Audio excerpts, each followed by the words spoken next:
Hello everyone, and welcome back to Mr. Sleepy Crime. I know many of you enjoy listening to these stories as you fall asleep. So before you drift off, I'd love for you to leave a comment letting me know where in the world you're tuning in from.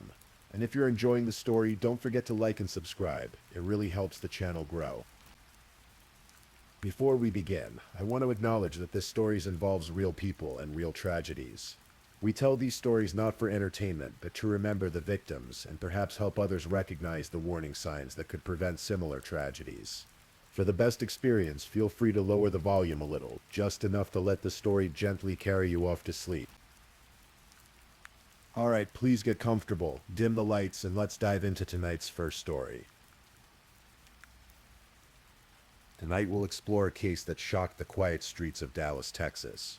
This is the story of Jamie Faith, a man loved by many, whose life was stolen on a peaceful October morning.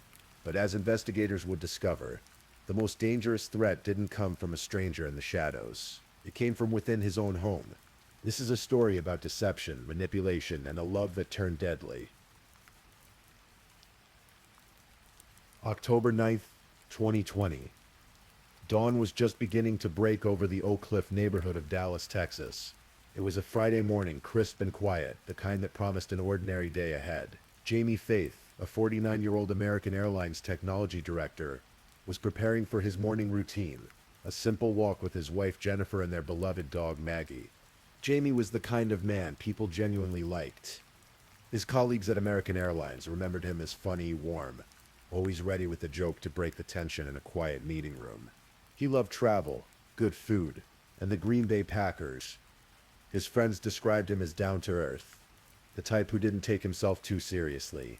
He had worked hard to build a comfortable life, and at 49 he seemed to have it all. A loving wife, a stable career, and the simple pleasure of morning morns with his dog. The day before, October 8th, Jamie and Jennifer had celebrated their 15th wedding anniversary. 15 years of marriage. 15 years of shared memories, inside jokes, and the comfortable rhythm that comes with building a life together. That evening they had marked the occasion quietly, perhaps with dinner, perhaps just with the acknowledgement that they'd made it this far together. Now as Friday morning light filtered through their Oak Cliff home, Jamie clipped Maggie's leash and headed toward the door with Jennifer at his side. The security camera at their front door captured them leaving. Jamie in the foreground, Jennifer behind him, the dog pulling slightly ahead with that eager energy dogs have for morning walks. 1 minute, that's all the time that passed between leaving their front door and the moment their lives changed forever. From the shadows of a neighbor's property, a figure emerged, masked, hooded, moving with purpose. The figure raised a gun and fired, once, twice, 3 times, 4, 5, 6, 7 times.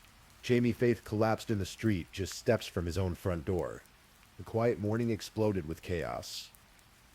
Dogs began barking throughout the neighborhood. The sounds of gunshots echoed off the houses. Neighbors began emerging from their homes.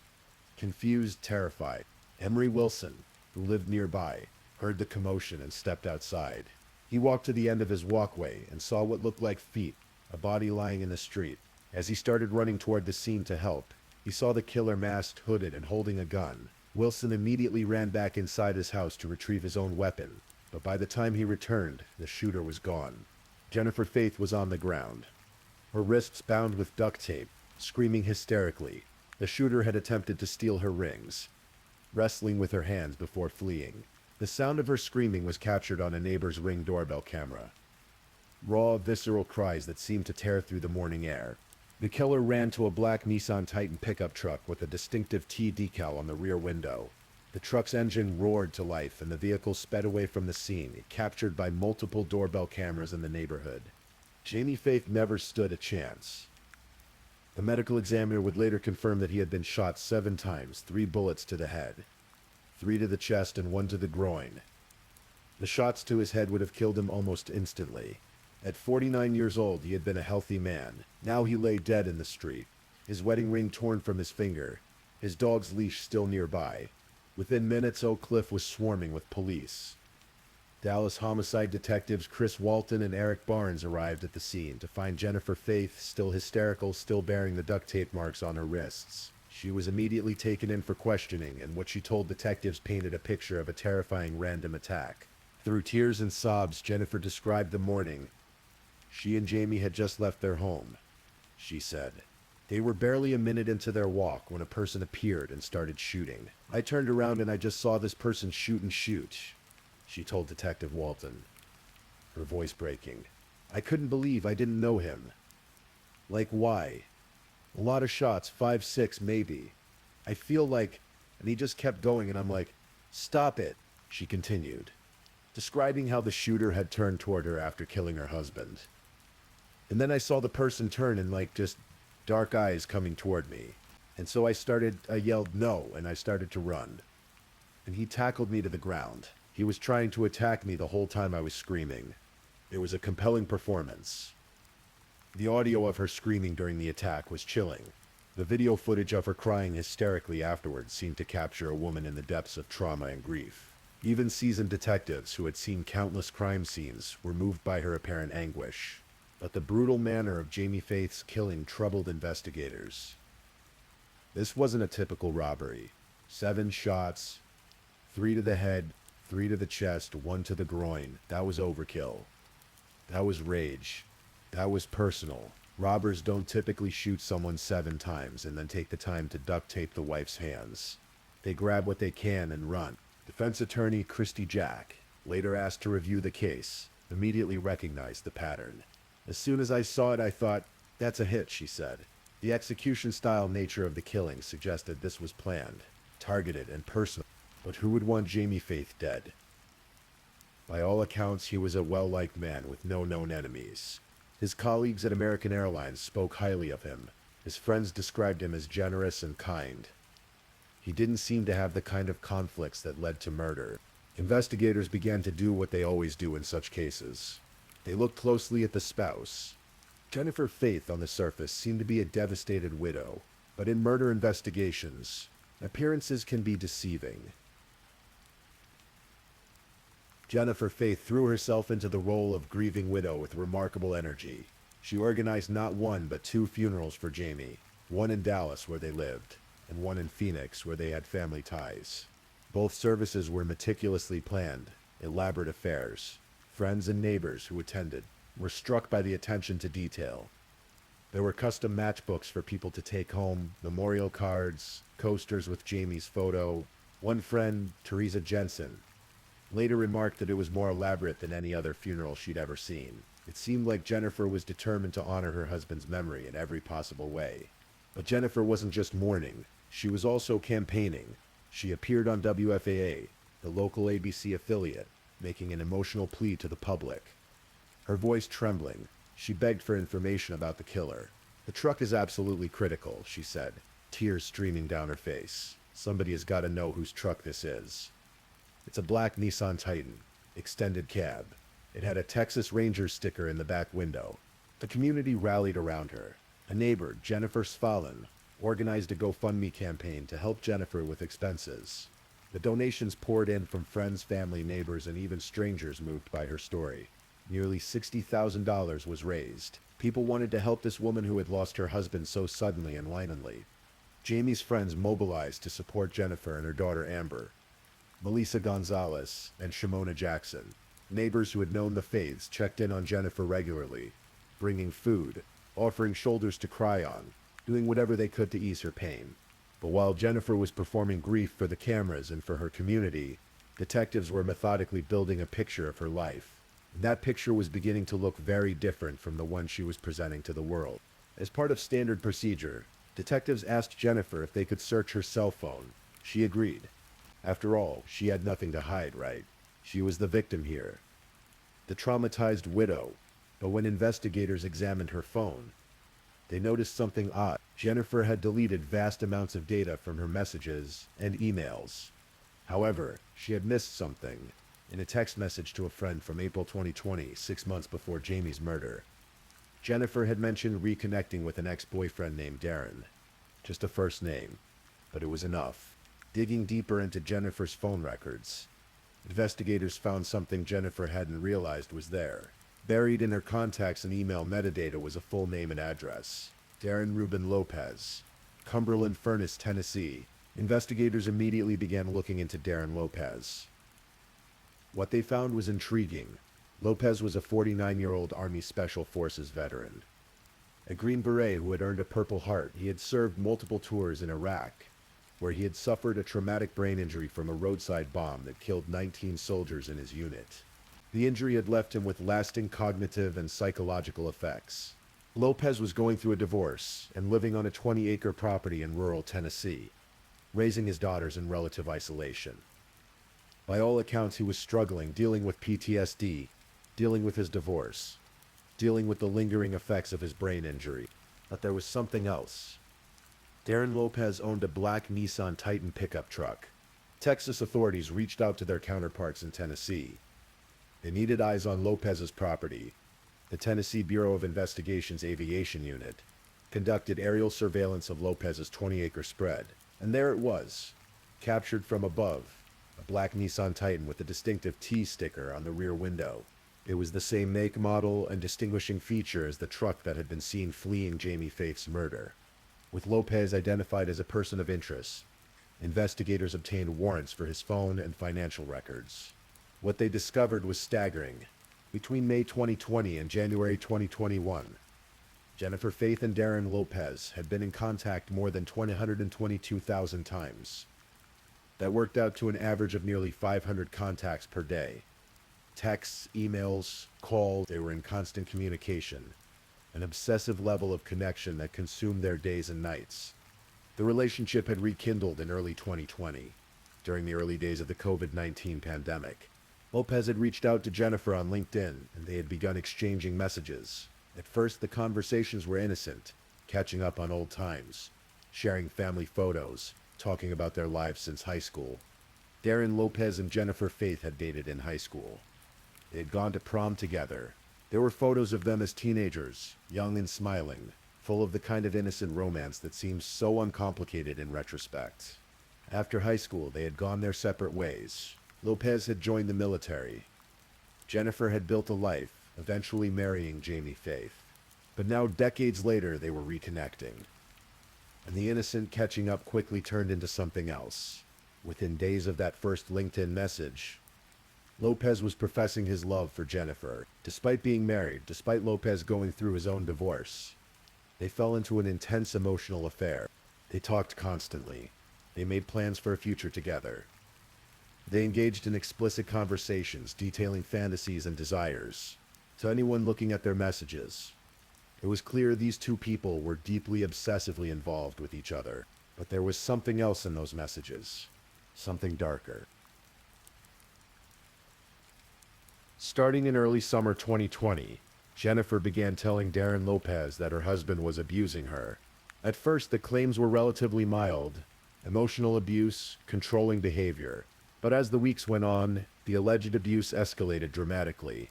Jennifer told Lopez that Jamie was physically beating her. She sent him photos of bruises and injuries, claiming they were from Jamie's attacks. She told him about sexual abuse, then gang rape. The stories became more and more horrific, painting Jamie Faith as a monster capable of unspeakable violence. Lopez, living alone in rural Tennessee, dealing with PTSD and a traumatic brain injury, was devastated by these revelations. He repeatedly urged Jennifer to go to the police, to report the abuse, to get help, but Jennifer always had a reason why she couldn't. She told him she didn't want their daughter Amber to see her father arrested. She said she was afraid of what Jamie might do if she reported him. She said she needed to handle it carefully. At Jennifer's suggestion, Lopez should keep quiet and just be there for her emotionally. But Lopez wasn't just getting information from Jennifer. That's what made the manipulation so insidious.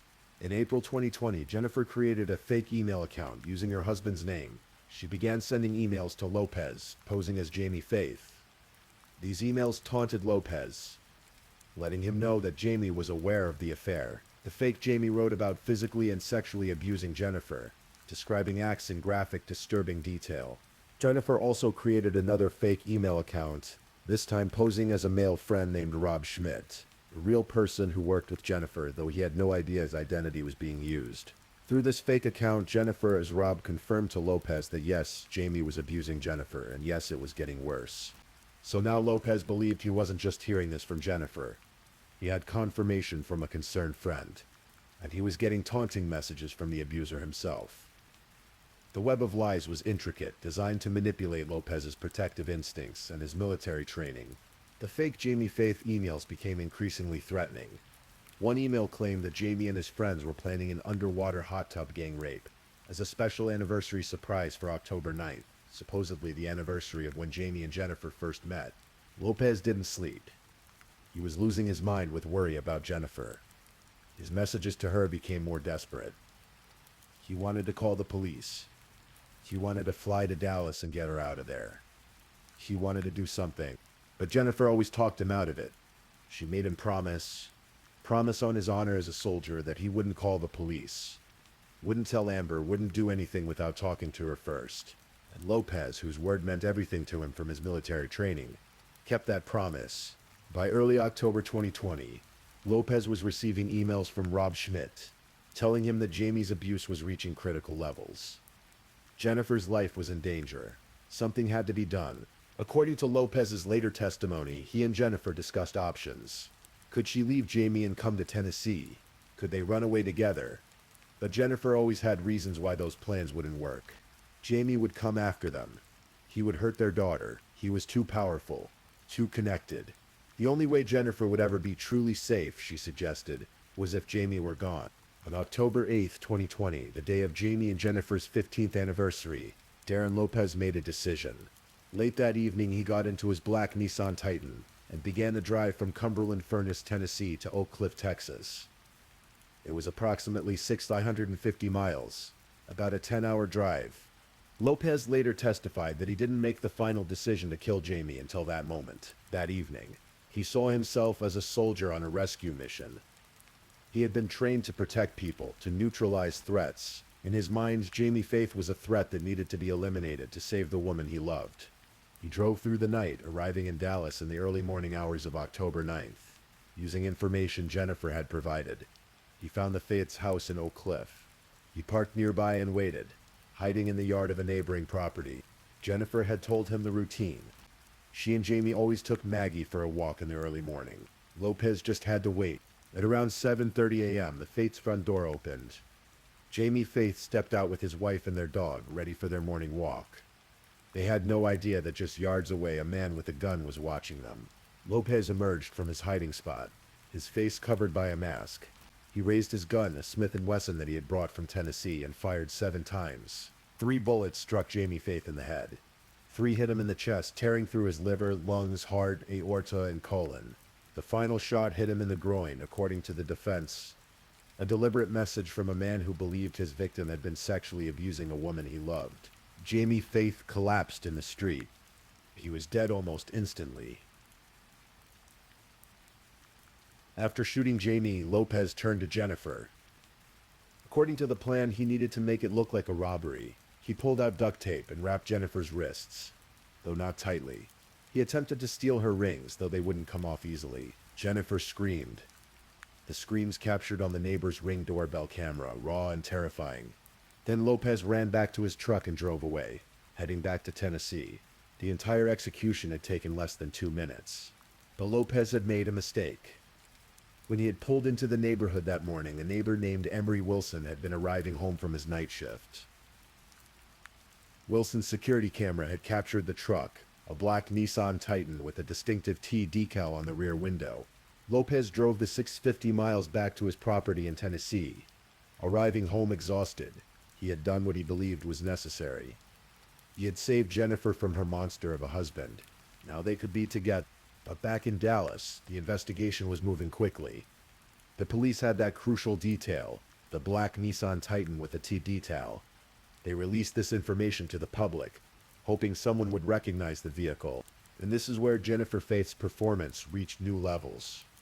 She appeared on television, tearfully begging the public to help identify the truck.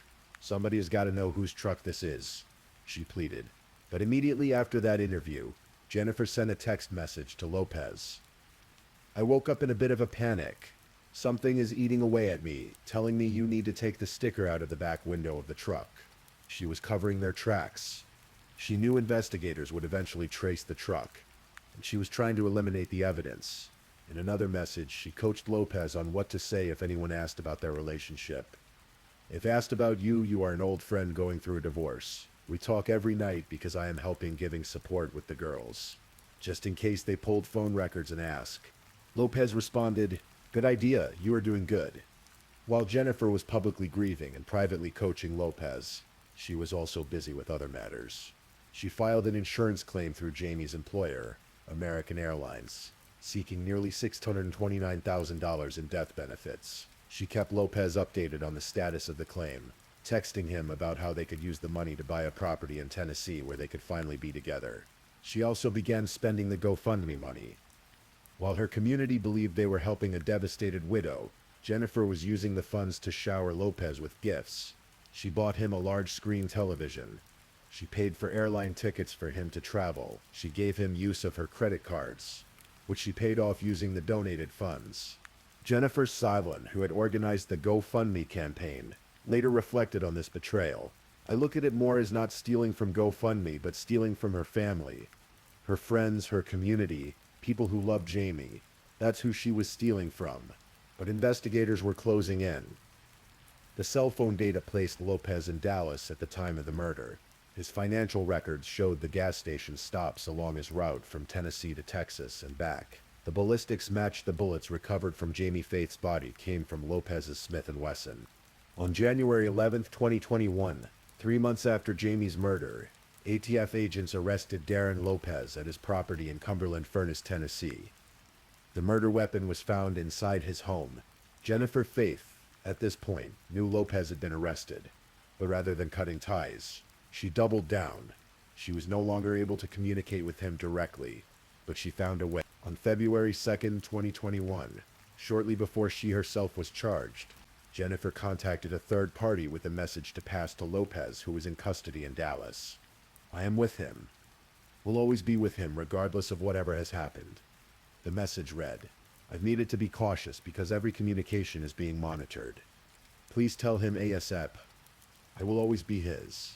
Even facing arrest, even knowing the evidence was mounting, Jennifer Faith wanted Darren Lopez to know she loved him. In February 2021, Jennifer Faith was charged with obstruction of justice for her attempts to hide evidence and coach Lopez.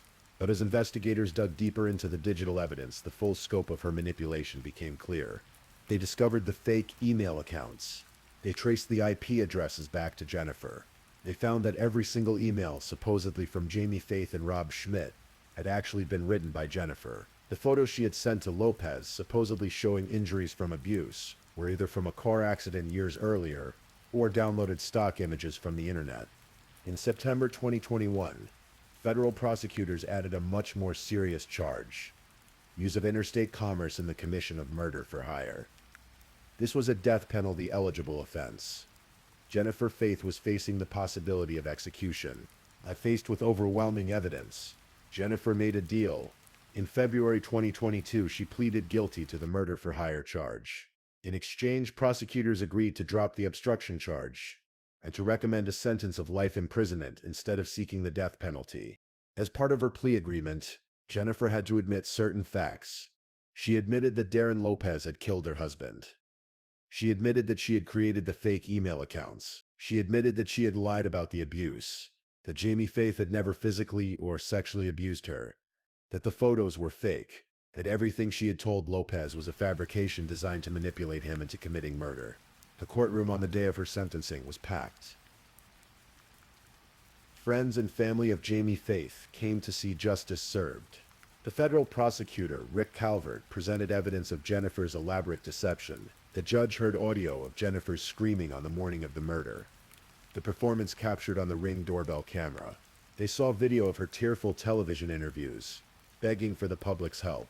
When it came time for sentencing, U.S. District Judge Jane J. Boyle had some words for Jennifer Faith. "Mrs. Faith, I'm not sure why you're crying," Judge Boyle began. "What you did was such a betrayal." Judge Boyle called Jennifer Faith pure evil before sentencing her to life in federal prison without the possibility of parole. The judge noted how Jennifer had manipulated not just Lopez, but her entire community. She had exploited people's kindness, their grief, their desire to help. She had turned her husband's murder into a fundraising opportunity. Jason Snyder, Jamie Faith's best friend, read a victim impact statement on behalf of the family. He described Jamie as a regular down-to-earth guy who didn't deserve to die the way he did. He talked about the man he had known for more than 15 years. The friend who loved life and laughter, who had been stolen from them by someone he trusted most. But the story didn't end with Jennifer's sentencing. Darren Lopez still faced his own reckoning. Unlike Jennifer, Lopez chose to go to trial. He pleaded not guilty to murder. His defense team argued that Lopez had been manipulated and deceived. They emphasized his traumatic brain injury from his service in Iraq, his PTSD, his psychological vulnerabilities. They argued that Jennifer Faith had preyed on a disabled combat veteran, exploiting his protective instincts and his sense of honor. In July 2023, Lopez took the stand in his own defense. It was remarkable testimony. He described his high school romance with Jennifer, smiling and almost giddy when shown their prom photo. But then his demeanor changed as he described believing he was on a rescue mission to save Jennifer from a monster. I shot his chest. He started to turn, and then I continued to put in his side, he testified. At the time, I was thinking I was a noble soldier that did my job. I did what I was trained to do. I protected people. I kept them from a monster. Lopez testified that he didn't learn the truth, that he had been communicating only with Jennifer through fake accounts, until he was in jail. He described the moment of realization, the rage and betrayal he felt when he understood he had been manipulated into killing an innocent man. But the prosecution, led by Brandy Mitchell, was unrelenting. She pointed out the absurdity of Lopez's claims. Would a man who worked for American Airlines really send graphic emails about sexually abusing his wife to a stranger? Would a husband planning to drown his wife in a hot tub announce it in an email? This is a man who works for American Airlines, one of the most regulated industries on Earth. Mitchell said to Lopez on the stand, "He's going to email you about double penetration and splitting her like a peach. That makes sense to you, Mr. Lopez. He's going to hot tub drown his wife. And you don't tell anyone." Mitchell also hammered on Lopez's failure to seek help through legitimate channels. Ladies and gentlemen, if you're going to choose to kill a man, if you're going to end his life, if you're going to choose the time and the place where you end his life, like Darren did, then you better have a damn good reason, she argued. We are talking about the taking of a human life being justified by a high standard. It has to be your only option. Ladies and gentlemen, Lopez had so many options he did not take. The trial lasted 4 days. On July 28, 2023, the jury deliberated for just 1 hour and 15 minutes before returning a guilty verdict. During the punishment phase, Jamie's friends testified about his character, reminding the jury of the innocent man who had been killed. Melanie Blackburn, Jamie's former colleague and friend, remembered him fondly. He really loved life. He loved to travel, and he loved his daughter, she said. He was very goofy. He didn't like a silent room, so if we were in a meeting and there was a lull, he would always have something funny or witty to say. The jury sentenced Darren Lopez to 62 years in prison. At 51 years old, it was effectively a life sentence. His defense team announced plans to appeal. The case left deep scars on everyone it touched. Jamie Faith's friends and family lost a man they loved, stolen from them in the most violent and senseless way. Melissa Gonzalez and Shimona Jackson, the neighbors who had comforted Jennifer in the aftermath of the murder, felt fooled and betrayed. You don't want to let yourself believe that someone you care about could do something like that. Gonzalez said, "So for me, yeah, it took a while to get to the point of believing. The people who had donated to the GoFundMe campaign felt violated. They had given money out of compassion, wanting to help someone in crisis. Instead, their generosity had been used to buy gifts for their loved one's killer. GoFundMe ultimately offered full refunds to anyone who had donated, but the sense of betrayal lingered. Darren Lopez's daughters lost their father, not to death but to prison, where he would spend the rest of his life. Whatever his intentions, whatever he believed he was doing, the man they knew was gone. And somewhere in a federal prison, Jennifer Faith, now known as prisoner number whatever, lives with what she did. Federal prosecutor Rick Calvert summed it up at her sentencing. Miss Faith put on quite a performance in the wake of her husband's murder. She poured out her sob story to reporters and law enforcement, then headed home to orchestrate her cover-up. But crocodile tears didn't stop the feds. We were committed to getting justice for Jamie, and with the judge's imposition of a life sentence, we're one step closer. The murder of Jamie Faith raises uncomfortable questions about the nature of manipulation and trust. How could an intelligent, capable man like Darren Lopez be deceived so completely? How could Jennifer Faith maintain such an elaborate fiction for so long? The answers lie in the perfect storm of factors that Jennifer exploited. Lopez's traumatic brain injury made him more susceptible to manipulation. His PTSD and his sense of military honor created blind spots she could exploit. His isolation in rural Tennessee meant he had no outside perspectives to challenge the narrative she was feeding him. And most crucially, Jennifer understood something fundamental about human psychology. If you want someone to believe a lie, you don't tell them from a single source. You create multiple independent sources that all confirm the same story. By creating the fake emails from Jamie Faith and Rob Schmidt, Jennifer made Lopez believe he was getting confirmation from multiple people. It wasn't just her word, it was her husband admitting to the abuse. It was a concerned friend confirming the danger. The web of lies was intricate and comprehensive. The case also raises questions about how we respond to victims of domestic violence. Jennifer Faith exploited Lopez's protective instincts and society's growing awareness of intimate partner violence. She knew that claims of abuse would be taken seriously, that they would provoke an emotional response. She weaponized that awareness to manipulate Lopez into murder. In the end, 3 lives were destroyed. Jamie Faith lost his life on a quiet October morning, denied the future he had worked so hard to build. Darren Lopez, despite his service to his country, will spend the rest of his life in prison for taking the life of an innocent man. And Jennifer Faith, the architect of it all, will never see freedom again, spending her remaining years in federal prison. On that October morning in 2020, when Jamie Faith stepped out of his front door with his wife and dog, he had no idea that the person walking beside him had plotted his death. He trusted her completely, and that trust in the end is what killed him. The murder of Jamie Faith is a reminder that sometimes the greatest danger doesn't come from strangers in masks. Sometimes it comes from the people we love, the people we trust, the people who sleep beside us at night and know all our vulnerabilities. Jamie Faith's friends remember him as a man who loved life, who made people laugh, who brought joy to those around him. On October 9th, 2020, that life was stolen from him, but his memory lives on in the people who loved him, in the stories they tell about him, in the reminder that he deserved so much better than the death he received. Rest in peace, Jamie Faith. Your story will not be forgotten. Please note that this case demonstrates the complex intersections of domestic manipulation, psychological vulnerability, and the devastating consequences of deception. If you or someone you know is experiencing domestic violence, please reach out to the National Domestic Violence Hotline at 1-800-799-7233. If you're concerned about someone's claims of abuse, there are proper legal channels and support systems designed to help. Violence is never the answer. If this is your first time listening to one of our true crime stories, welcome to Mr. Sleepy Crime, where we explore these cases in a calm and respectful way. I also want to take a moment to appreciate my amazing subscribers who've been rocking with me. Thank you so much for your continued support.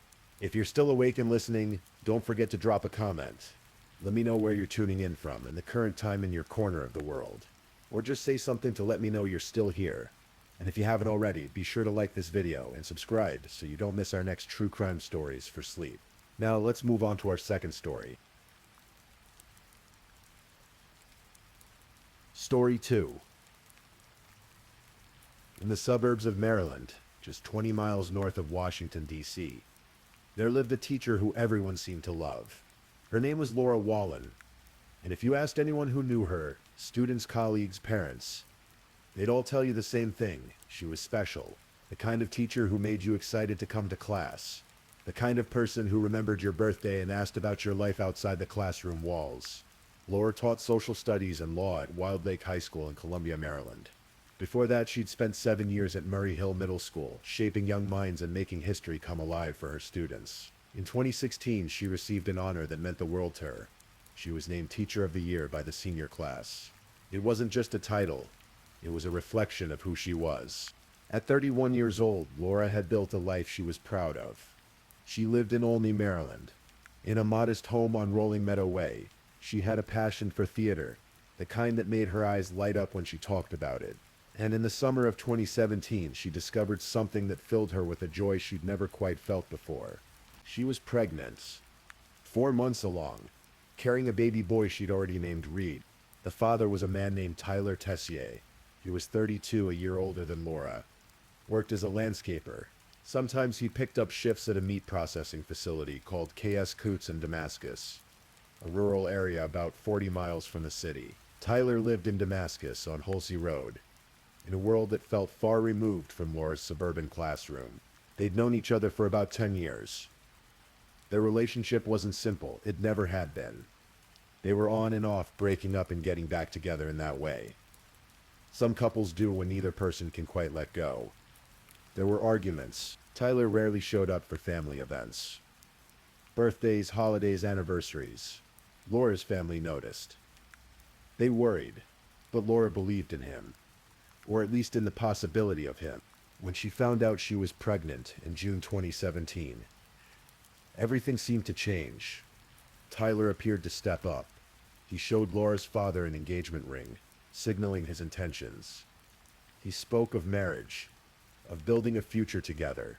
Laura's father, Mark, wanted to believe it too. Here was Tyler, finally showing responsibility, finally becoming the man Laura deserved. But there was something Mark and Laura didn't know. Something Tyler had kept hidden with the practiced ease of a man who'd been lying for years. Tyler was engaged to another woman. Had been for 7 years.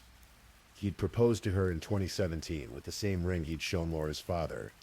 He'd been living a double life, splitting his time between two women who both believed they were his only love. To Tyler, the lying came naturally. It was like breathing. One woman in Olney, one woman somewhere else. Two separate worlds that he'd carefully kept from colliding.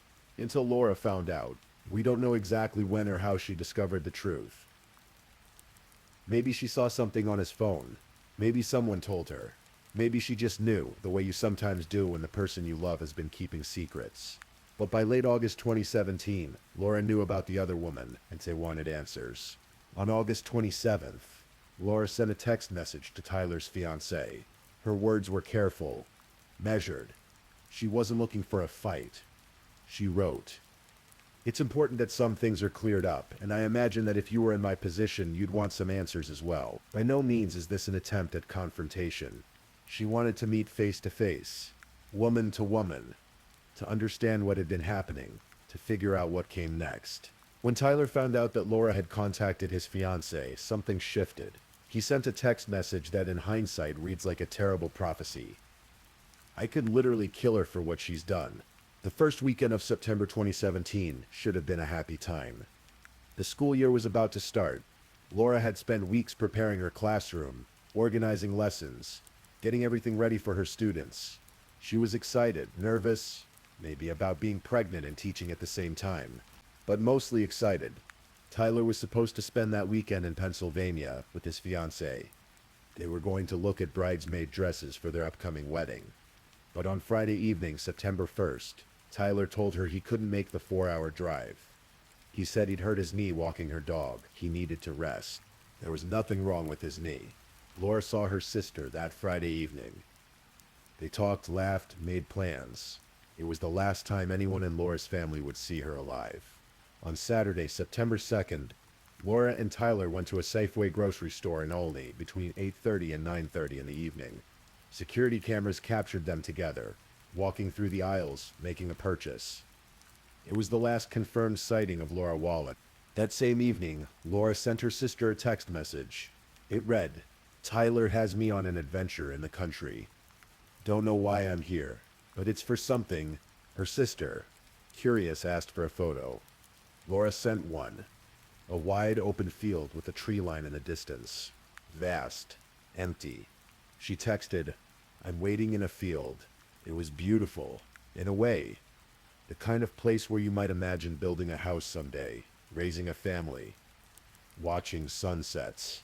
Tyler had brought her there, to this remote field in Damascus, with promises of a future. Maybe this is where they'd live one day, he might have said. Maybe this is where Reed would grow up. But that wasn't why Tyler brought her there. The field sat adjacent to the meat processing facility where Tyler worked. His friend owned the property, acres of open land and woods. The kind of place where you could be alone for hours and never see another soul. Sometime that weekend, in that field, Tyler shot Laura in the back of her head. A single bullet. execution style.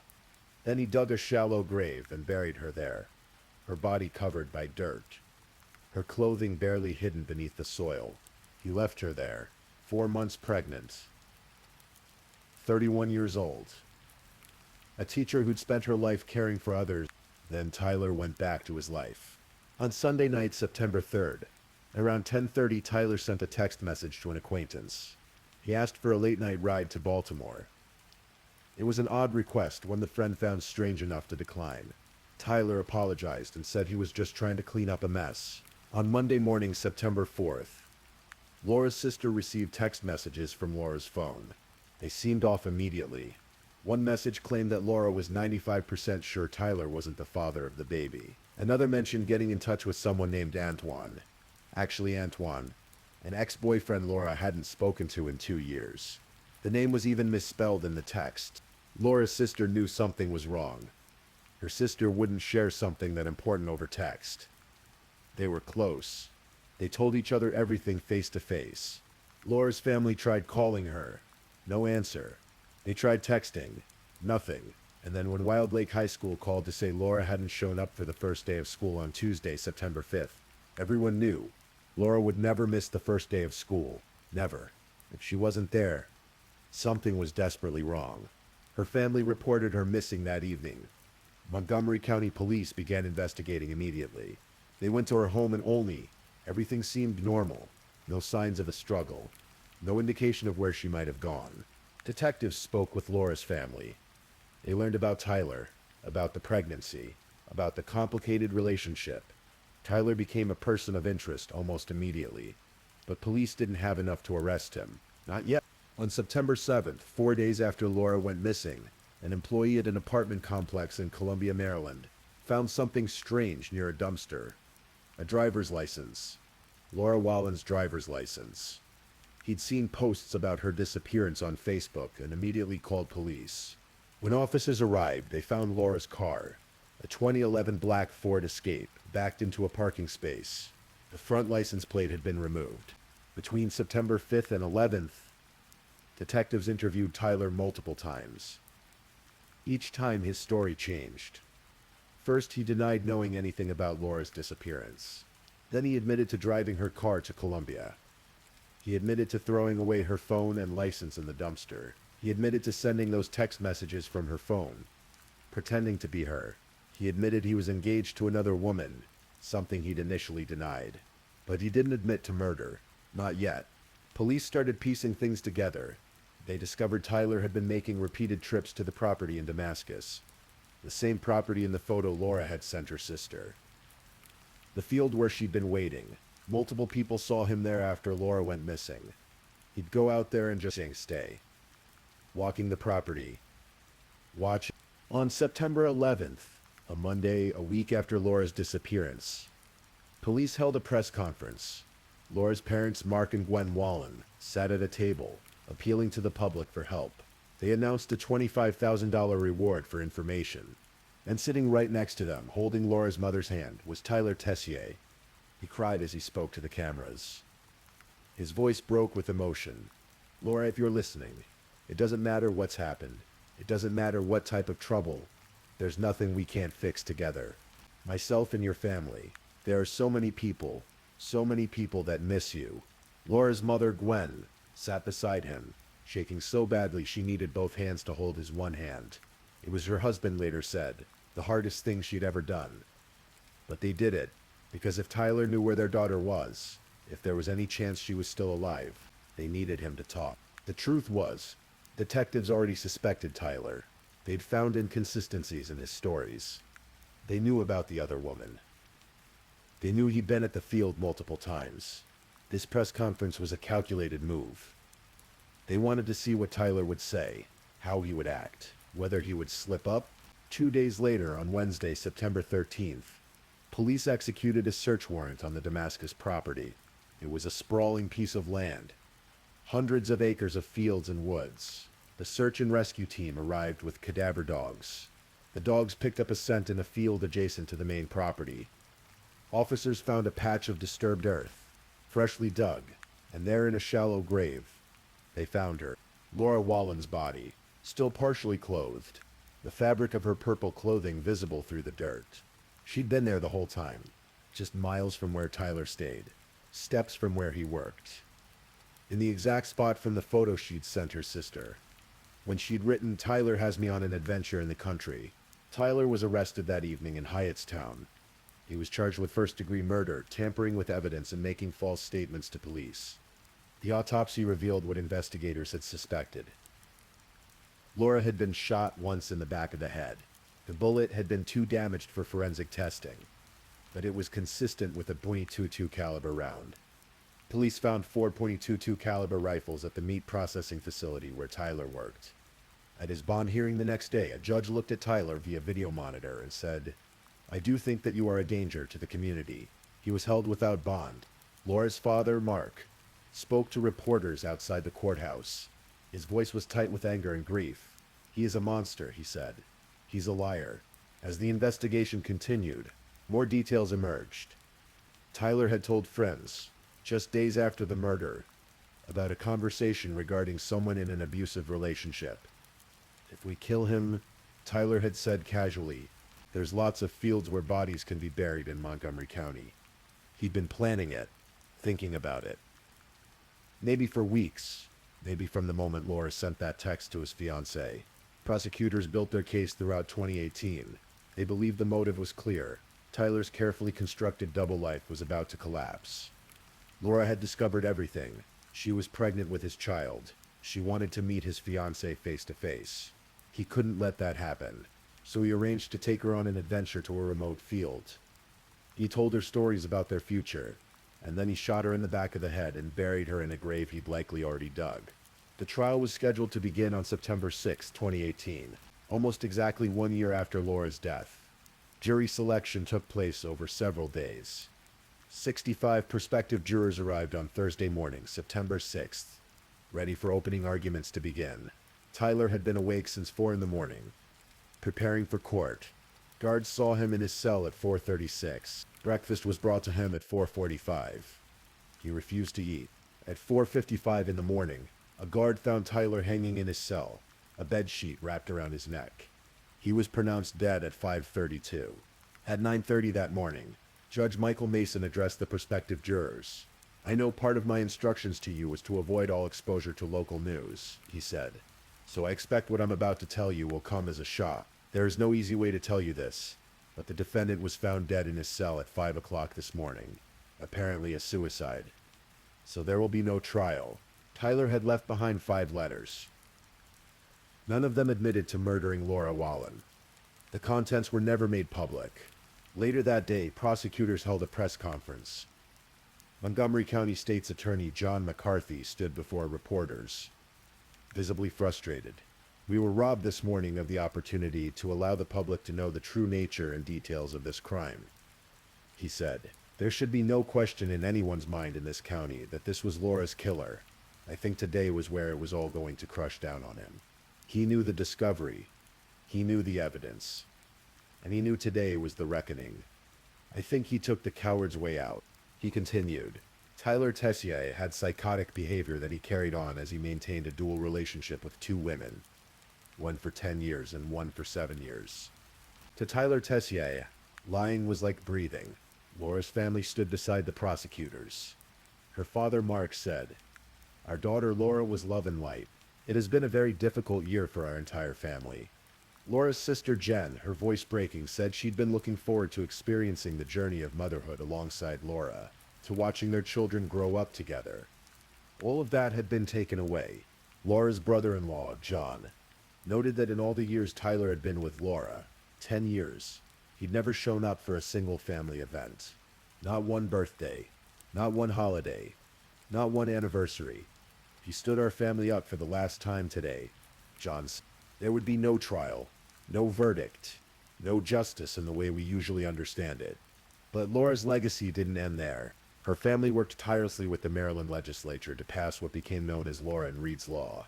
The law adds an additional 10 years to a murder sentence if the prosecutor can prove the perpetrator knew the victim was pregnant. It was a small victory in the face of tremendous loss.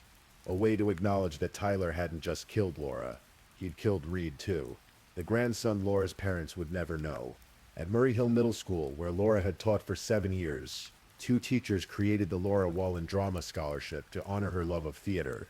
Every year, students receive funding to attend summer programs at the Columbia Center for Theatrical Arts, keeping Laura's passion alive in young performers. In 2024, 7 years after her death, Laura's story was featured in the Hulu series How I Caught My Killer. The episode, titled I Know What the Devil Looks Like, focused not on Tyler, but on Laura, who she was, what she meant to her students and family, how her memory continues to shape her community. Former colleagues spoke about her warmth, her dedication, her ability to make every student feel seen. Former students shared memories of her classes, how she made history come alive, how she cared about their lives beyond the classroom. If Laura Wallen wasn't physically there, one colleague said, something had to have happened to her. Something was desperately wrong. Because that was who Laura was. Present, reliable, caring. The kind of person who showed up. The kind of teacher who changed lives. She should have been there on September 5th, 2017, when school started. She should have been there to see her students grow, to become a mother, to build the life she'd been dreaming of. Instead, she's remembered. Loved, missed by hundreds of people whose lives she touched in her 31 years.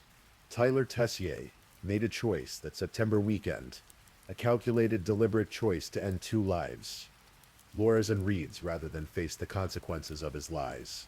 He lived a double life for years, deceiving everyone who cared about him, and when that life began to crumble, he chose murder. And then when the moment came to face justice, to answer for what he'd done, he chose to escape one final time. Laura never got that choice. Reed never got a chance at life, but their memory endures. In scholarships, in legislation, in the hearts of students who still remember the teacher who believed in them, in a family that refuses to let Laura be defined by how she died, instead choosing to celebrate how she lived. Love and light, her father said. That's what Laura was, and perhaps that's the real story here. Not the darkness of what Tyler did, but the light that Laura brought into the world during her time here. A light that continues to shine, even now, years after that terrible September day, when a teacher went on an adventure in the country and never came home. Please, if you're enjoying these stories, don't forget to leave a comment. Let me know where you're listening from and what time it is in your corner of the world. And if you haven't already, be sure to like this video and subscribe so you don't miss the next true crime story for sleep. Now let's move on to our third story. Story 3. The morning of April 7th, 2018, began like any other Saturday in the quiet F-section neighborhood of Palm Coast, Florida. The sun was climbing higher in a clear sky. Inside the modest house on Felter Lane, a 6-year-old boy sat in the living room, waiting. His mother had promised him something special that day.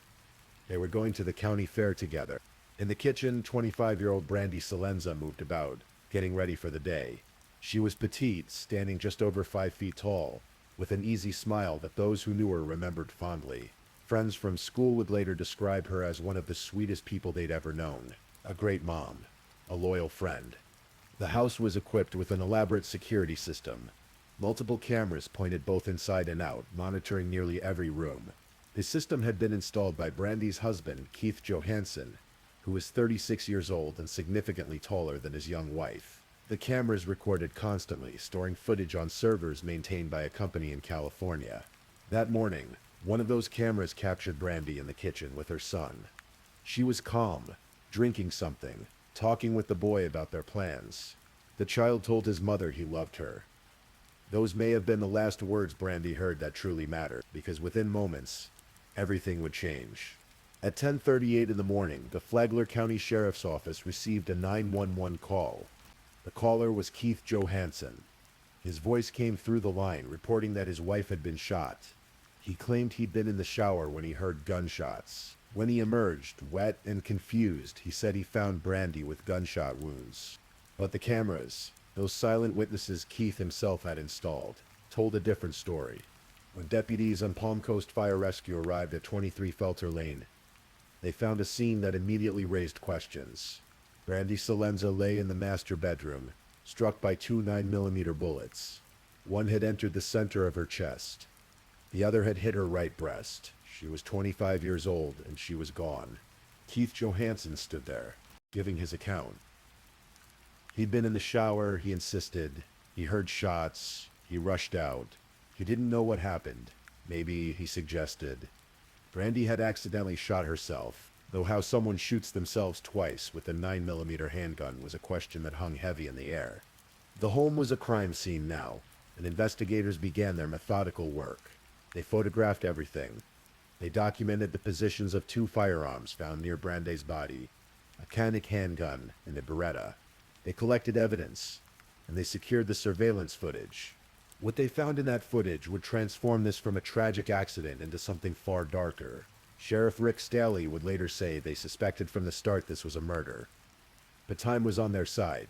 They took it slowly, building the strongest case possible. The medical examiner performed an autopsy on April 9th. The ruling came back. Homicide. This was no accident. This was no suicide. The investigation grew more complex. The surveillance system became central to understanding what had happened. Search warrants had to be obtained to access footage stored out of state. The Florida Department of Law Enforcement analyzed forensic evidence. Detectives conducted interviews. And slowly a picture emerged of life inside that house on Felter Lane. It was not the picture Keith Johansson wanted anyone to see. The surveillance footage revealed a relationship built on control and fear. Keith Johansson had wired his home with cameras everywhere, including in the master bedroom. He could watch, he could review, he could monitor. And what those cameras captured in the days before Brandy's death was chilling. On April 5th, 2 days before the shooting, the bedroom camera recorded hours of confrontation. It wasn't a fight in any conventional sense. Fights imply two people engaged in conflict. What the camera showed was something different. A sustained, brutal verbal assault. Keith Johansson berated his wife for hours. He insulted her. He degraded her. He threatened her repeatedly with death. The words he used were explicit and vicious. "I've got to get away from you, or I'm going to kill you," he told her on camera. "Call 911 and get me out of here, or you aren't waking up." He accused her of infidelity, his jealousy consuming. "I'll teach you to mess around again," he said, his words dripping with menace. At times he held a gun while he threatened her. At times he used racial slurs when discussing men he believed she'd been with. The psychological torture went on for 5 hours that night. Brandy mostly endured in silence. By the end of the recording, she was curled in a fetal position on her own bed, broken down by the relentless cruelty. "Are you afraid yet, Brandy?" he asked her at one point, "because you are going to be." Friends who knew Brandy would later point out the physical disparity between them. Keith towered over her. She was so small. "There's no way she could do anything to hurt him," one friend would say, heartbroken. The cameras also revealed something else. Drug use. Both Keith and Brandy had been using methamphetamine. Keith later claimed they'd been on a 10-day binge, though Brandy's use appeared less extensive. The drugs added another layer of chaos to an already volatile situation. But it was what happened on April 7th that mattered most. The problem was, the camera that would have captured the actual shooting was missing its footage. Either it had been erased, or it had been removed entirely. Conveniently, the one camera that could have shown exactly what happened in that bedroom when Brandy died had no recording to offer. What the cameras did show was Keith's behavior immediately after, as Brandy lay dying, as he spoke to the 911 dispatcher. The living room camera captured him not rendering aid, but instead hurrying around the room, hiding drugs and drug paraphernalia. When the dispatcher instructed him to apply pressure to Brandy's wounds, he made excuses. There was too much stuff around her, he said. He couldn't see the wounds clearly. He'd just gotten out of the shower and didn't want to slip and accidentally cause the gun to go off. The dispatcher told him how to help his wife. Keith Johansson instead cleaned up evidence of their drug use. His wife bled out in the next room. 20 days passed between the shooting and Keith Johansson's arrest. During that time, detectives worked carefully, gathering evidence, analyzing the surveillance footage, building their case. On April 27th, sheriff's deputies arrested Keith at 4 in the afternoon. He was charged initially with second-degree murder with a weapon. Then came the interrogation. Detectives George Christokakabos and Nicole Quintieri sat down with Keith Johansen for what would become a 12-hour interview. The detectives were skilled, patient, giving him every opportunity to tell the truth. Detective Quintieri was particularly solicitous, her approach gentle but sharp. She gave him openings. She framed things in ways she thought might resonate with him. Keith Johansen lied and lied and lied. He maintained that Brandy had shot herself. When pressed on how someone shoots themselves twice, he adjusted his story. Maybe it was an accident. Maybe she was suicidal. He didn't really know what happened because he was in the shower. He'd heard shots and come running out, water still dripping from his body. At one point, Detective Quintieri asked him if there was anything else he thought was important for their investigation. Anything that might help them get justice for his wife. After a 5-second pause, Keith replied, "Better gun control in schools. Better gun control at schools. Readily available." The detective's confusion was audible. "What in the world does that have to do with this?" she asked. He had no good answer. The lies weren't just told to detectives. Keith lied to the EMTs who arrived at the scene. He lied to his own parents, maintaining his false version of events for at least 20 days. When investigators later suggested that perhaps Brandy's 6-year-old son had information, Keith even floated the possibility that the child might have been involved. A despicable attempt to shift blame onto an innocent boy who'd just lost his mother. But the detectives knew the truth. The evidence didn't support any version of Keith's story except one: he had shot his wife twice. Deliberately. And then he tried to cover it up. When the surveillance footage was fully analyzed and prosecutors saw the threats, the abuse, the pattern of control and violence captured on video, the charges were upgraded. Keith Johansen now faced first-degree murder, premeditated, intentional killing. The trial began more than 3 years after Brandy's death, in October 2021. Circuit Judge Chris France presided. The courtroom was divided along predictable lines. On one side sat a dozen family members and friends of Brandy Salenza. Some had attended every day of the trial. Brandy's father was there throughout. On the opposite side sat 3 members of Keith's family. The prosecution was led by assistant state attorneys, Jennifer Dunton and Jason Lewis. Their case was built on the surveillance footage, the forensic evidence, and Keith's own lies. They intended to show the jury exactly who Keith Johansen was and what he'd done. Defense attorney Gary Wood had a problem. Every story Keith had told up to this point had been proven false. The accidental shooting claim didn't work, not with 2 bullets. The suicide claim was absurd for the same reason. The suggestion that the child was involved was both cruel and impossible. So Wood pivoted to a new defense, one that would require Keith to testify in his own trial. Self-defense.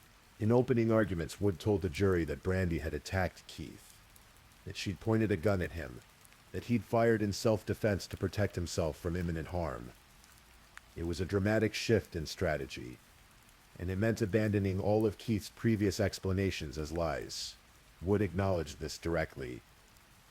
Yes, Keith had lied to the 911 dispatcher. Yes, he'd lied to police, to EMTs, to his parents. But now, finally, he was telling the truth. The prosecution presented their evidence methodically. They showed the jury the surveillance footage from April 5th, the night of the 5-hour verbal assault. The clips were difficult to watch. The judge had initially considered whether they should be admitted, given their explicit and disturbing nature, but they were relevant. They showed Keith's state of mind. They showed the threats.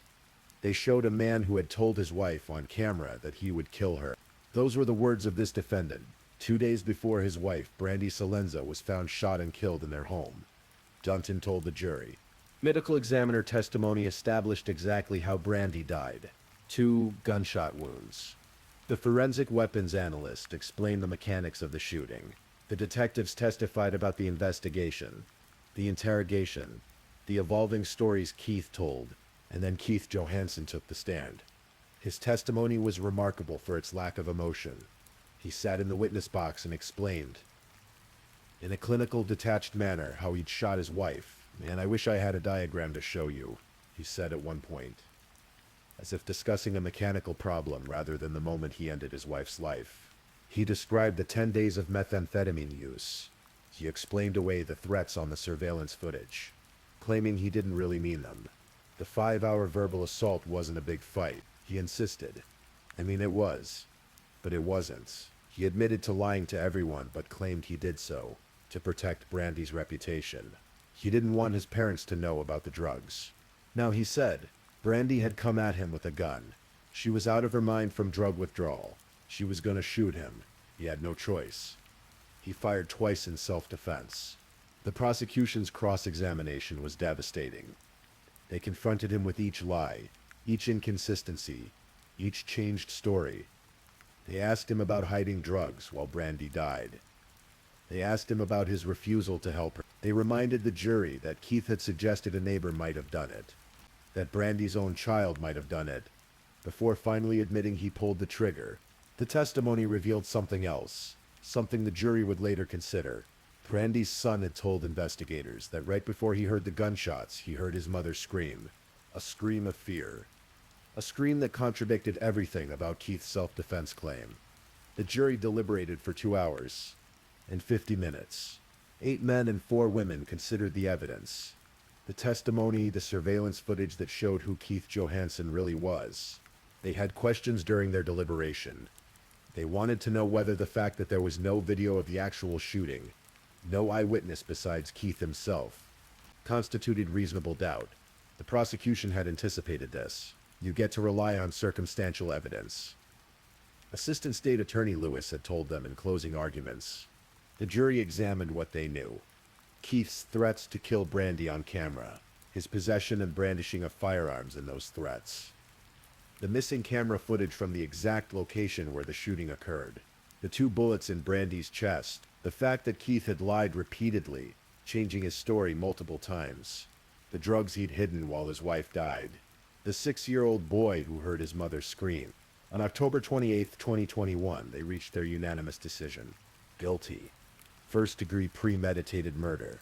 When the verdict was read, Brandy's family burst into tears. Some of them had sat through the entire trial, watching the surveillance footage, hearing the threats, learning details about their loved one's final days that no family should have to know. Keith Johansen showed no emotion. As soon as the word guilty was spoken, he thrust both fists forward toward the bailiff beside him, ready to be handcuffed. His family and friends, the 3 who'd been there earlier, had not returned for the verdict. The sentencing was immediate. After a brief but emotional victim impact statement from Brandy's sister, Judge France sentenced Keith Johansen to life in prison without the possibility of parole. A mother is murdered by her husband and her 6-year-old child is left to suffer the consequences. State Attorney R.J. Lariza said afterward, life in prison gives little consolation for such a callous and brutal murder. Keith Johansen, who'd spent years controlling his wife with threats and violence, who'd surrounded her with cameras to monitor her every move, who'd psychologically tortured her for hours on end, had finally faced consequences. The cameras he'd installed, meant to control, had instead captured evidence of his own brutality. The case didn't end with the verdict. Keith Johansen appealed his conviction to the 5th District Court of Appeal. His attorneys argued multiple points. That testimony from a witness via Zoom violated his right to confront his accuser. That the surveillance video clips shouldn't have been admitted. That there were issues with how evidence was handled. In April 2023, the appeals court issued its ruling. The conviction was upheld. The only modification was a minor technical error about investigative costs. Keith Johansen would remain in prison for life, but Keith wasn't finished. In September 2025, more than 7 years after Brandy's death, he returned to court with a new claim, ineffective representation. He argued that his trial attorney, Gary Wood, should have filed a stand your ground motion before trial. Florida's stand your ground law allows a person to use deadly force in self-defense without a duty to retreat. If such a motion succeeds, charges can be dismissed before trial even begins. Keith testified that he told his attorney he was in fear for his life, that he had to use deadly force to prevent imminent danger. He argued that Wood's failure to pursue this defense was incompetent representation that warranted either a new trial or a reduced sentence. At the hearing, Wood himself testified. He explained that he and Keith had discussed stand your ground, but Wood advised against it because of the huge discrepancy in Keith's various accounts of what happened. A stand your ground hearing would require Keith to testify under oath, and that testimony could then be used against him at trial.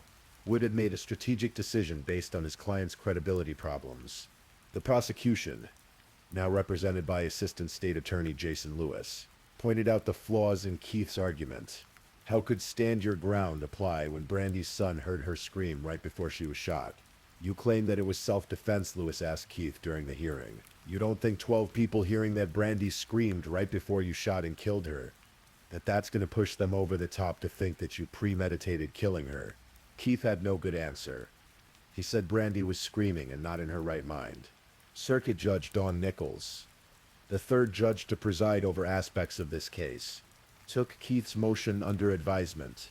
On October 21, 2025, she issued her ruling, a 24-page order denying every aspect of Keith's appeal. She found his testimony inconsistent and not credible. She ruled that even if a stand-your-ground hearing had been held, Keith would have lost, because the jury at trial had rejected that same self-defense claim. She addressed each of his other objections: the fingerprint testing, the alleged incompleteness of video footage, the decision not to call Brandy's son to testify. On that last point, the judge revealed something that brought the tragedy full circle. Wood had not called the boy to testify because the child would have said he heard his mother scream before she was shot. And because of the child's age, calling him would have been inappropriate and potentially harmful. The judge's order included a wrenching detail. Before Brandy was killed, surveillance video showed her in the kitchen with her son, calmly drinking something, preparing for their day at the county fair. The fair they would never attend together. Keith Johansson's attempts to overturn his conviction had failed completely. He remains in prison, serving life without parole at a state facility in Lowell, Florida. He is now 43 years old. Brandy Ruth Salenza was born on March 1st, 1993. She was only 25 when she died. Friends remembered her as vibrant, sweet, a wonderful mother to her young son. One friend who'd gone to school with her and celebrated an 18th birthday together said simply, "There's no way, absolutely no way, he was trying to defend himself in this matter." Her son, who was 6 years old that April morning, is now a teenager. He lost his mother to violence in his own home, one room away from where he sat waiting to go to the fair. The trauma of that loss, of hearing that scream, of the aftermath, is something he'll carry forever. The case raises difficult questions about domestic violence, about control and abuse, about the ways technology can both reveal and conceal truth. Keith Johansson installed cameras throughout his home, presumably to monitor and control his wife. But those same cameras became the evidence that convicted him, showing the world his threats, his abuse, his calculated cruelty. They showed him threatening to kill Brandy, and 2 days later he did exactly that. The cameras couldn't save Brandy, but they ensured that the truth came out, that justice was served, that Keith Johansson would spend the rest of his life in prison for what he'd done. On Felter Lane in Palm Coast, life has moved on. Other families live in those houses now, going about their daily routines, their children playing, their lives unfolding. But the memory of what happened in that house on April 7th, 2018, lingered. A young mother, preparing to take her son to the county fair, told by her little boy that he loved her, shot twice by the man who'd promised to protect her. Life in prison gives little consolation, State Attorney Larizza had said. For such a callous and brutal murder, he was right. No sentence can bring Brandy back. No verdict can undo the trauma inflicted on her son. But Keith Johansson's conviction means he will never hurt anyone else. He will never control another person with threats and cameras and violence. The house on Felter Lane is quiet now. The cameras, if they remain, watch over a different family, living a different story. And somewhere in Florida, a teenager carries forward the memory of his mother, the woman Keith Johansson called his wife, but treated as something far less, a woman who deserved so much more than the ending she received that Saturday morning, just before they were supposed to go to the fair. Please, I'm just putting it out there. If you're still awake and listening, drop a comment. Let me know where you're tuning in from, the time in your part of the world, or just say something to let me know you're still with me. And of course, if you haven't already, like this video and subscribe so you don't miss the next true crime story for sleep. Now, Let's move on to our fourth story. Story 4. Tonight we'll explore a story that reminds us how precious life is, and how sometimes the people we try to leave behind refuse to let us go. This is the story of Dr. Amy Harwick, a woman who dedicated her life to helping others heal, only to become the victim of the very thing she helped so many escape from. Tonight we journey to Hollywood, California, where beneath the glittering lights and promise of dreams, a tragedy unfolded on Valentine's Day 2020. A tragedy that had been building for nearly a decade. Invisible to most, but terrifying to those who truly knew what was coming. Let's begin at the beginning, with a woman who chose to live life on her own terms. Amy Nicole Harwick was born on May 20th, 1981 in Pennsylvania. From the very start of her life, things weren't conventional.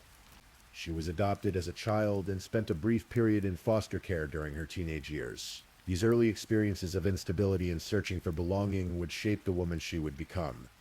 Someone deeply empathetic, someone who understood what it meant to feel lost. Growing up in Lansdale, a small town outside Philadelphia, Amy was drawn to the unconventional, while other teenagers were joining cheerleading squads. Amy was exploring darker interests. She loved horror movies. She collected taxidermy. She kept objects preserved in formaldehyde jars. Her family would later describe her as quirky and fun, someone who embraced the macabre without apology. But beneath this fascination with the dark and unusual was something deeper. Amy was intensely curious about human behavior. She wanted to understand why people did the things they did. What drove someone to violence? What made people capable of both great love and terrible cruelty? These questions consumed her. In high school, she met Sharon Little in the bathroom, a place where so many teenage friendships begin. Sharon was crying after learning about a friend's death, and Amy, a stranger at the time, offered her a hug. That simple act of kindness defined who Amy was. She saw pain and she moved toward it, not away from it. After graduating from North Penn High School in 1999, Amy made a bold decision. She married a heavy metal musician and moved across the country to Los Angeles in 2001. It was a fresh start, a chance to reinvent herself in a city where everyone was trying to become someone. To support herself, Amy worked multiple jobs. She was a personal trainer, releasing a workout DVD under the name Amy Nicole. She worked as a go-go dancer, a bartender at Hollywood parties, and even modeled for Playboy under the name Nicolette Novak. But these were just means to an end. Amy was putting herself through school. She earned her bachelor's degree in psychology from California State Polytechnic University, then pursued a master's degree in clinical psychology from Pepperdine University. She completed a PhD from the Institute for Advanced Study of Human Sexuality, specializing in an area that many people whispered about, but few discussed openly: sex therapy. By the early 2010s, Dr. Amy Harwick had established herself as a respected marriage and family therapist in West Hollywood. Her specialty was helping people with sexual self-awareness and intimacy issues. She worked with clients who had experienced trauma, particularly women who had survived sexual abuse and domestic violence. She understood their pain because she had experienced her own. In 2014, she published a book titled The New Sex Bible for Women, the complete guide to sexual self-awareness and intimacy. She appeared regularly on podcasts and television shows, using her YouTube channel to discuss topics that made others uncomfortable. Amy believed that openness and education could heal shame. She also volunteered with Pineapple Support, an organization that provided mental health services to people in the adult entertainment industry, a population often overlooked and stigmatized. To Amy, everyone deserved compassion and help, regardless of their profession or past. Friends described her as a positive force, someone who lit up every room she entered. She was passionate, unapologetically herself, and committed to making the world better for women who had survived what she had survived. But there was something in Amy's past, something that would follow her for years, waiting in the shadows, growing more dangerous with each passing day. In 2009, Amy met a man named Gareth Pursehouse at a Hollywood party. He was working as a nightlife photographer, capturing images of beautiful people at exclusive events. He was tall, 6 feet 4 inches, loud, fun, and smiley. He had a presence that commanded attention. Amy was working as a hostess at the party, still putting herself through school. When Gareth saw her, he was captivated. He took photograph after photograph of her, more than he took of anyone else. It was clear from the start that he was taken by her. They began dating, and before long they were living together. But the relationship that started with laughter and photographs quickly turned dark. Gareth was possessive. He wanted to know where Amy was at all times. Who was she with? What was she doing? He constantly checked her phone. Friends noticed the red flags immediately. But Amy, like so many people in abusive relationships, didn't see them at first. The possessiveness escalated into violence. Gareth would choke her, he suffocated her, he punched her with a closed fist. He would push her from cars, slam her head against the ground, kick her, and he documented her injuries with photographs.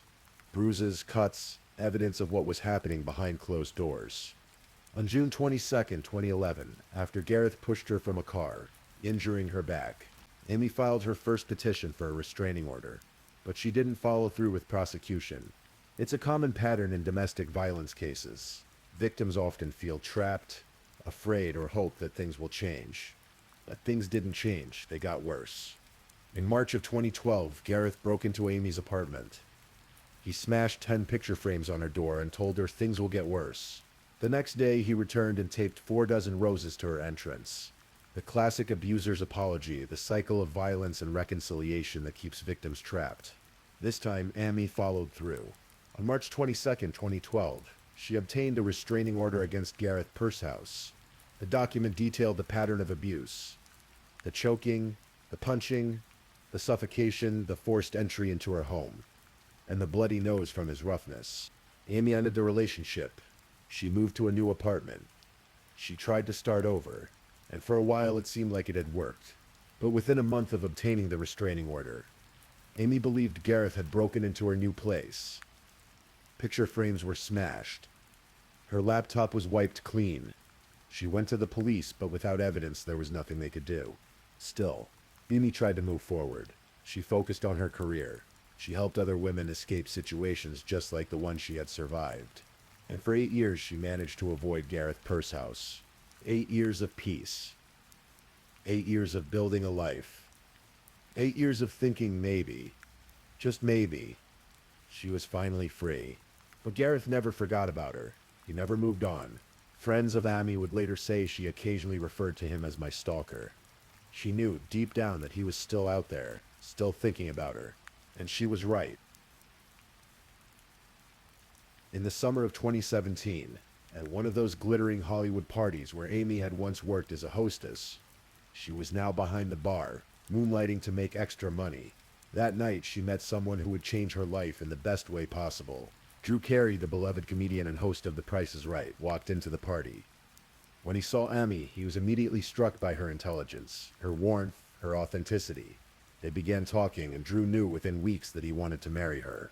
"Wow, I met this great girl," Drew told his coworkers. "Her name's Amy.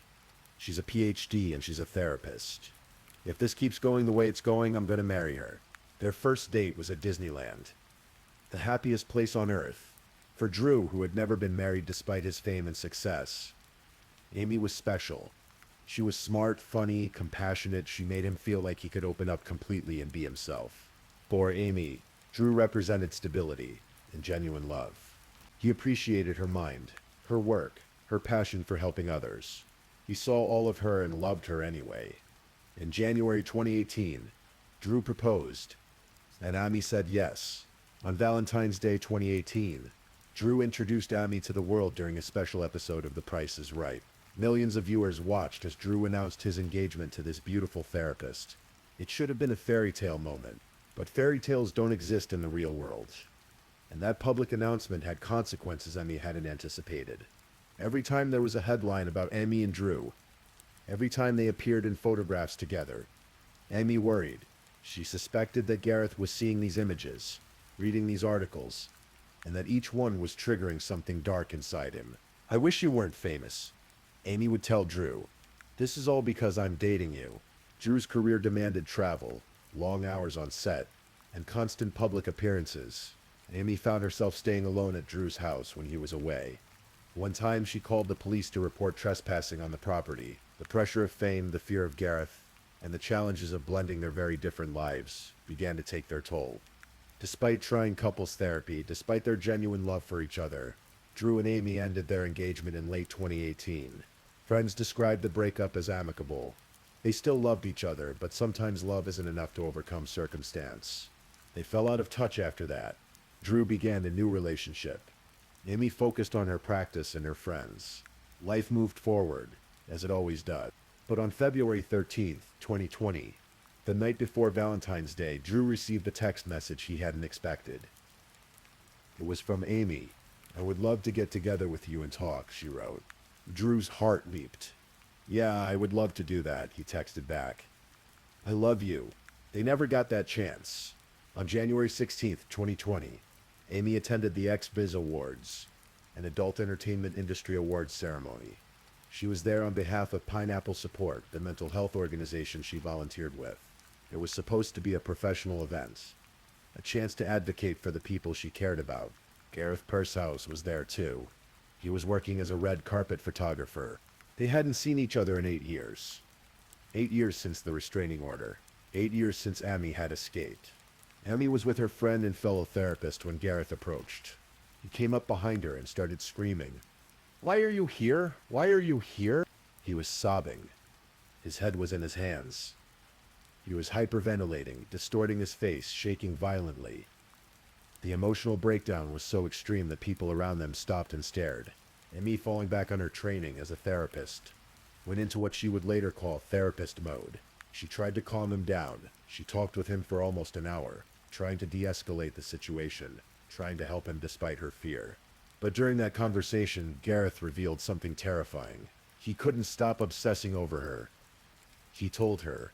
He recited text messages she had sent 9 years ago, word for word. He remembered the exact dates, the people she had sent them to. Every single detail. 9 years of obsession. 9 years of thinking about her every day. He called her names. He sobbed and accused her of ruining his life. He was angry, bitter, and completely fixated on her. When Amy finally left the awards ceremony that night, she was shaken to her core. She immediately called her mother, Penny. "Mom, I'm so scared," she told her. "He's been obsessed with me for 9 years. He thinks about me every day." That same night, Amy sat down and wrote an email to herself. It was the kind of thing many people do when they need to process something traumatic, to have a record of what happened in case something goes wrong. "Tonight I felt very scared," she wrote. "He couldn't stop obsessing over me. He recited text messages that I had sent about 9 years ago, recited the date, who they were to, and exactly what they said word for word. I couldn't believe it. I was very scared. I'm pretty nervous that I'm more on his radar now. He's focused on harming me. I'm hoping that this interaction and listening and giving him time may cause a neutralization in his anger towards me." But then she wrote something even more chilling. "It terrifies me that he's been obsessed with me for 9 years. Thinks about me every day." Amy knew she was in danger. She called security companies to upgrade the alarm system at her Hollywood Hills home. She bought pepper spray. She began sharing her phone's location with her best friend Robert Koshland, so someone would always know where she was. She told Robert, "If anything happens to me, it's him. It's Gareth." The restraining order had expired years ago, because Gareth hadn't made an explicit threat at the awards ceremony. Amy didn't think the police would help, so she did what she could. She prepared, she stayed vigilant, and she hoped that maybe Gareth would finally leave her alone. But hope is not a strategy against obsession, and Gareth Pursehouse had been planning something terrible. February 14th, 2020, Valentine's Day. A day meant for love, for celebration, for romance.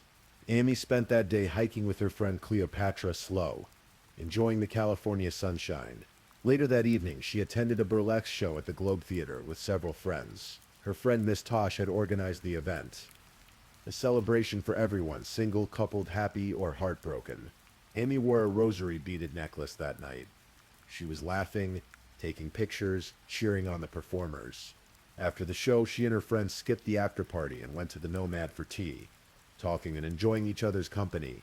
Around midnight, Amy headed home to her house in the Hollywood Hills at 2000 Mound Street. She lived in a charming 3-story home with a roommate, Michael Herman, who occupied the ground floor. Amy's bedroom was on the 3rd floor. with a balcony that overlooked the courtyard below.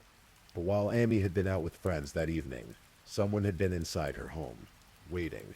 Around 10:30 p.m., while Amy was still at the burlesque show, Michael Herman had been awakened by what sounded like a plate smashing on the floor above him. Thinking it was just Amy, he fell back asleep.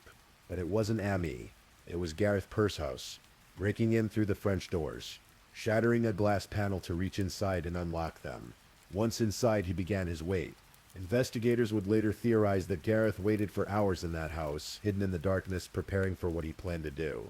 On the balcony, he placed a syringe filled with liquid nicotine, a lethal dose of poison that can kill someone, and might not be detected unless specifically tested for. He was methodical. He was patient. And he was angry. When Amy finally came home, she had no idea what was waiting for her. She likely went up to her third-floor bedroom, perhaps thinking about the fun night she just had with friends, perhaps thinking about Drew's text message, and their plans to meet up soon. Around 1:09 a.m. on February 15th, Michael Herman was jolted awake by a blood-curdling scream. It was Amy, and she was terrified. He could hear bodies slamming against the floor above him. Sounds of a violent struggle.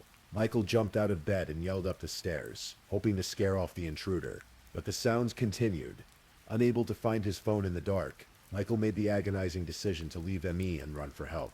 He scaled a fence and ran to a neighbor's door, pounding on it repeatedly. No one answered. He ran across the street to another house. Again, no answer. Finally, he spotted someone walking on the street with a cell phone. "Call 911, he shouted. "Someone's attacking my roommate." The call came in at 1:11 a.m. Police were dispatched immediately to the home on Mound Street. When officers arrived, they found Michael Herman in the street, frantic. He led them around to the courtyard behind the house. There, lying on the ground beneath the third-floor balcony, was Amy Harwick. She had fallen 20 feet. Her body was broken. There were deep marks on her neck, signs of strangulation. She was barely clinging to life. Officers rushed inside the house. The scene told a horrific story. There was blood on the French doors. A trail of rosary beads led from the TV room through the bedroom and out onto the balcony. The necklace Amy had worn that night, torn from her neck during the struggle.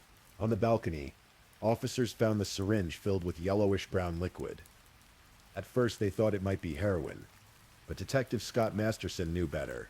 The syringe was sent to the FBI for testing. Months later, the results came back. It contained a lethal dose of liquid nicotine. Gareth had brought poison to murder Amy. Amy was rushed to Cedars-Sinai Medical Center, where doctors fought to save her life, but her injuries were too severe. At 3:26 a.m., Dr. Amy Harwick was pronounced dead. She was 38 years old. The cause of death was blunt force injuries to the head and torso from the fall, but the medical examiner also noted evidence of manual strangulation, defensive wounds on her hands and arms, and bruising on her neck.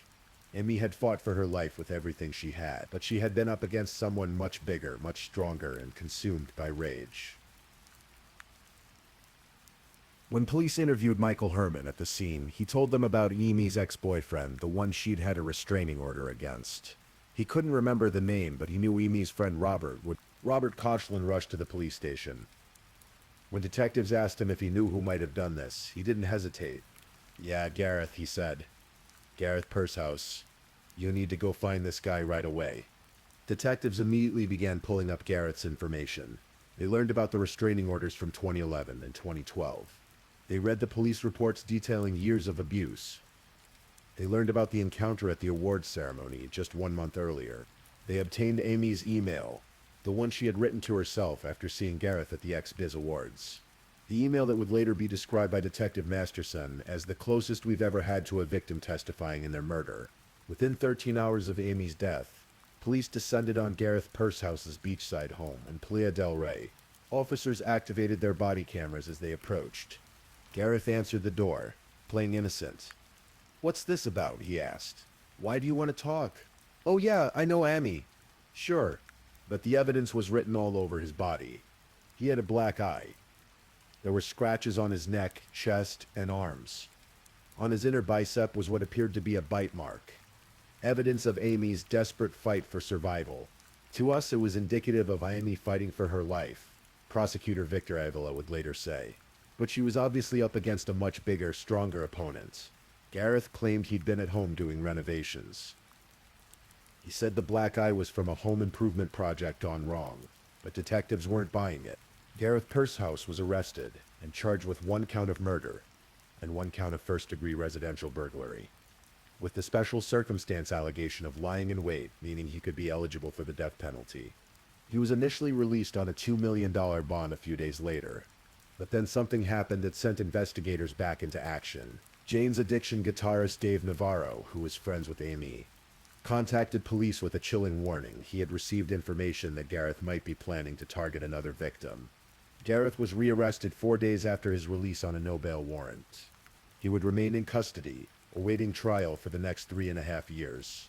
The trial was delayed by the COVID-19 pandemic and the resulting court backlog. For years, Amy's family and friends waited for justice, carrying their grief and anger with no resolution. Drew Carey, devastated by Amy's death, struggled to move forward. "I just started crying," he told reporters. "I couldn't even stand up." He forgave Gareth, believing him to be mentally ill, but he still wanted justice for Amy. Finally, on August 29, 2023, more than 3 years after Amy's murder, Gareth Pershouse's trial began in a Los Angeles courtroom. Judge George G. Lomoli presided over the case. The prosecution, led by Deputy District Attorney Victor Avila, painted a picture of a man consumed by obsession. They argued that the encounter at the X-Bays Awards had reignited Gareth's fixation on Amy. They presented evidence showing that Gareth had broken into her home, waited for hours, then attacked her when she returned. He strangled her, lifted her up over the balcony, and dropped her to her death. Avila told the jury, "The prosecution introduced the syringe filled with nicotine as evidence of premeditation. That does not just happen out of nowhere," Avila argued. "He has to go get that. He has to go obtain that. It's a poison that, if you inject it into someone, it may not be detected unless they're looking for it." They showed surveillance footage from a neighbor's Ring camera that captured someone landing in the yard on the night of February 15th. Someone fleeing the scene. DNA evidence recovered from the French door, and living room floor matched Gareth's DNA. The broken rosary beads told the story of Amy's desperate struggle through her home, from the TV room to the bedroom to the balcony. And then there was Amy's email, her own words, written a month before her death, describing her fear and Gareth's obsession. This email was written by Amy. Prosecutor Catherine Mariano told the jury during closing arguments. Not only does it talk about her fear, but it talks about just how angry, not desperate, angry the defendant was. It was, as Detective Masterson said, the closest thing to a victim testifying at their own murder trial. The defense, led by attorneys Evan Franzel and Robin Bernstein-Lev, admitted that Gareth had broken into Amy's home, but they argued he never intended to kill her, only to talk to her. They claimed that the encounter at the X-Biz Awards had sent Gareth into a deep, debilitating depression, and that the only way out was to speak with Amy one final time. His only intention that night was to speak to her, Franzel told the jury. During closing arguments, the defense presented a new theory. Perhaps Amy had attacked Gareth first. "We don't know who initiated the physical confrontation," Bernstein-Lev argued. They suggested that Amy might have gone out onto the balcony herself and tried to climb over it to escape. Pointing to an old photograph of Amy posing on the balcony as evidence this was possible. As for the syringe of nicotine, the defense claimed Gareth had brought it to kill himself, not Amy. They pointed to the fact that he'd been placed on suicide watch after his arrest. But the prosecution's rebuttal was powerful. "He didn't go there to talk," Avila said. "He's on a mission. He's angry. He feels rejected." After nearly 8 hours of deliberation over 2 days, the jury reached a verdict. On September 28, 2023, Gareth Pershouse was found guilty of first-degree murder and first-degree residential burglary. The jury also found true the special circumstance allegation of lying in wait. Amy's friends wept in the courtroom. "It's just been a long time coming," said Rudy Torres. Robert Koshland added, "There's never closure in situations like this, but at least justice was served today." On December 6, 2023, Judge Lomeli sentenced Gareth Pershouse to life in prison without the possibility of parole. At 45 years old, he would spend the rest of his life behind bars. Today, justice has been served for Amy Harwick and her loved ones who have endured unimaginable pain throughout this terrible ordeal, said Los Angeles County District Attorney George Gascon. Prosecutor Catherine Mariano offered her theory about why Gareth chose Valentine's Day for the murder. I think Gareth decided to kill Amy Harwick on a day that symbolized love and couples, and I think it was poetic justice in his opinion. He had destroyed something beautiful on a day meant to celebrate love, but in doing so, he had destroyed his own life as well. In the aftermath of Amy's death, her family, friends, and former fiancé struggled to make sense of the senseless. Drew Carey kept photographs of Amy in his home. "I think about her every day," he said. "It's such a loss." He admitted that Amy's death had changed his view on love and relationships. "It destroyed me for a while. I still don't date," he said years later. Amy's death really affected everything, but out of tragedy came a determination to honor Amy's memory by continuing her work. Her family requested that in lieu of flowers, donations be made to Rock to Recovery, an organization that focuses on the healing power of music for people dealing with addiction, trauma, and mental health issues. A Change.org petition called Justice for Amy garnered nearly 25,000 signatures demanding reforms to California's domestic violence laws. The petition called for the elimination of restraining order expiration dates, mandatory long-term counseling for abusers, accommodations for witnesses who fear testifying near their abusers, and a registry for known perpetrators of domestic violence. Amy's story became a rallying cry for awareness about intimate partner violence. Drew Carey spoke publicly about the issue, saying, "You can't be a person in this country and not know a woman who hasn't been a victim of domestic violence. You just can't, and it's really a problem that not enough people acknowledge." Amy's clients and friends remembered her dedication to helping others. "Her work changed my life," tweeted model Emily Sears. "It's truly heartbreaking that she passionately dedicated her life helping others heal from trauma and live freely. This shouldn't have happened to her," producer Kelsey Daria wrote. "We spoke in detail about my past history with domestic abuse. She dedicated her life to helping women like me." Emmy's mother Penny and father Tom tried to find peace knowing that their daughter had lived life on her own terms, helping countless people along the way. She had been quirky, brilliant, compassionate, and fearless.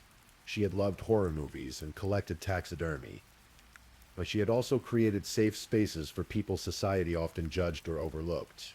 She had worked with sex workers, survivors of abuse, people struggling with shame and self-acceptance. She had published books, appeared on television, and used her voice to educate and heal. She had been engaged to one of the most famous television hosts in America, but she had also been a woman who bartended at parties and never forgot where she came from. And she had been afraid, rightfully afraid, of a man who couldn't accept that she didn't belong to him.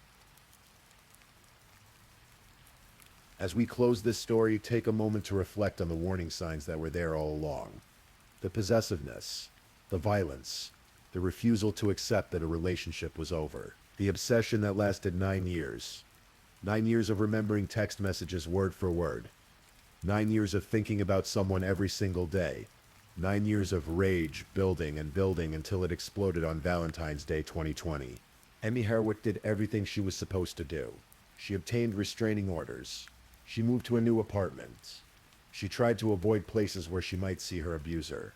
She documented the abuse with photographs and police reports. When she encountered Gareth at the awards ceremony, she tried to de-escalate the situation by listening to him and being compassionate. She upgraded her security system, bought pepper spray, and shared her location with friends. She wrote an email to herself documenting her fear. She told her closest friend, "If anything happens to me, it's him." And still it wasn't enough. Because the truth is, when someone is determined to harm you, when obsession overrides reason, when rage becomes all-consuming, no amount of preparation can guarantee your safety. The restraining orders expired. The police couldn't act without explicit threats. The security system wasn't enough. And on a night that was supposed to celebrate love, a man who had never stopped obsessing over a woman he dated a decade earlier made a choice that ended 2 lives, hers literally and his functionally. Tonight, as you drift off to sleep, remember Dr. Amy Harwick. Remember the therapist who helped others heal. Remember the author who educated women about sexuality and self-acceptance. Remember the advocate who fought for sex workers and abuse survivors. Remember the friend who offered hugs to strangers crying in bathrooms. Remember the fiancé who inspired love in others. And if you or someone you know is in a relationship marked by possessiveness, jealousy, violence, or control, please reach out for help.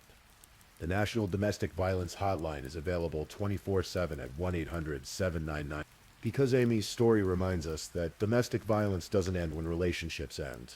Sometimes it's only the beginning of something far more dangerous. Rest in peace, Dr. Amy Harwick. May your legacy of healing and helping others continue long after your tragic death. And may your story serve as a reminder that we must do better to protect survivors of domestic violence before it's too late. Please, if you're still awake, let's move on to our last story. Story 5. Tonight, let me take you to South Africa in the year 2005, to the picturesque university town of Stellenbosch, where vineyard-covered hills meet cobblestone streets, and where ancient oak trees line avenues filled with students cycling to class. It's a place that feels safe, privileged, almost frozen in time. But on one Wednesday in March, something would happen that would shatter that illusion forever, setting off a chain of events that 2 decades later still haunts everyone involved. This is the story of Envelop, a story about a brilliant young woman whose life ended violently, about evidence that seemed damning but fell apart under scrutiny, about a confession that was ignored, and about a justice system that failed everyone it was supposed to protect. Envelop was, by all accounts, extraordinary. 22 years old in the spring of 2005, she was the only child of Professor John Lotz, a radiologist, and his wife Juanita, a physiotherapist. They lived in Welgemoot, a suburb of Cape Town, and Inge was, as they called her, their sunshine child, their angel, the apple of their eye. These weren't just the usual proud parent platitudes. Inge had been one of the top 10 students in the entire Western Province when she graduated high school. She was a soloist in the choir of a prominent Dutch Reformed Church congregation. Her voice reportedly capable of filling the sanctuary with ethereal beauty. She excelled at piano, and now in 2005 she was pursuing a master's degree in actuarial science at Stellenbosch University, one of the most demanding programs imaginable, requiring both mathematical brilliance and analytical precision. But Inge wasn't just academically gifted. She was cautious, careful. Some might even say vigilant about her safety. In a country where the murder rate was, and remains, among the highest in the world, about 33 murders per 100,000 people, compared to a global average of 6. Inge took precautions. She'd specifically chosen her apartment in the Shivers complex in the Welgevonden estate because of its high security features. Tall walls, electric wire, a remote-controlled gate. She'd even waited to move in until the security gate was fully installed. In November 2004, about 4 months before her death, Inge had started dating a fellow student named Frederick van der Vyver. Everyone called him Fred. He was tall, handsome, intelligent, quietly confident, from a wealthy farming family in the Eastern Cape. Fred had attended Grey College in Bloemfontein, played rugby, and was now working as an actuarial assistant at Old Mutual, one of South Africa's largest financial services companies, while continuing his studies. They made what everyone described as a striking couple, both deeply religious, both ambitious, both from prominent Afrikaans families. When they weren't together, they exchanged love letters and text messages. Inge had already begun preparing her parents for an engagement that everyone assumed was coming soon. Everything about Inge's life seemed nearly perfect, which is what made what happened next so incomprehensible. Wednesday, March 16, 2005, began like any other day. The morning was hot and humid, typical for that time of year in the Cape. Fred had spent the night at Inge's apartment, as he did every Tuesday. They had breakfast together.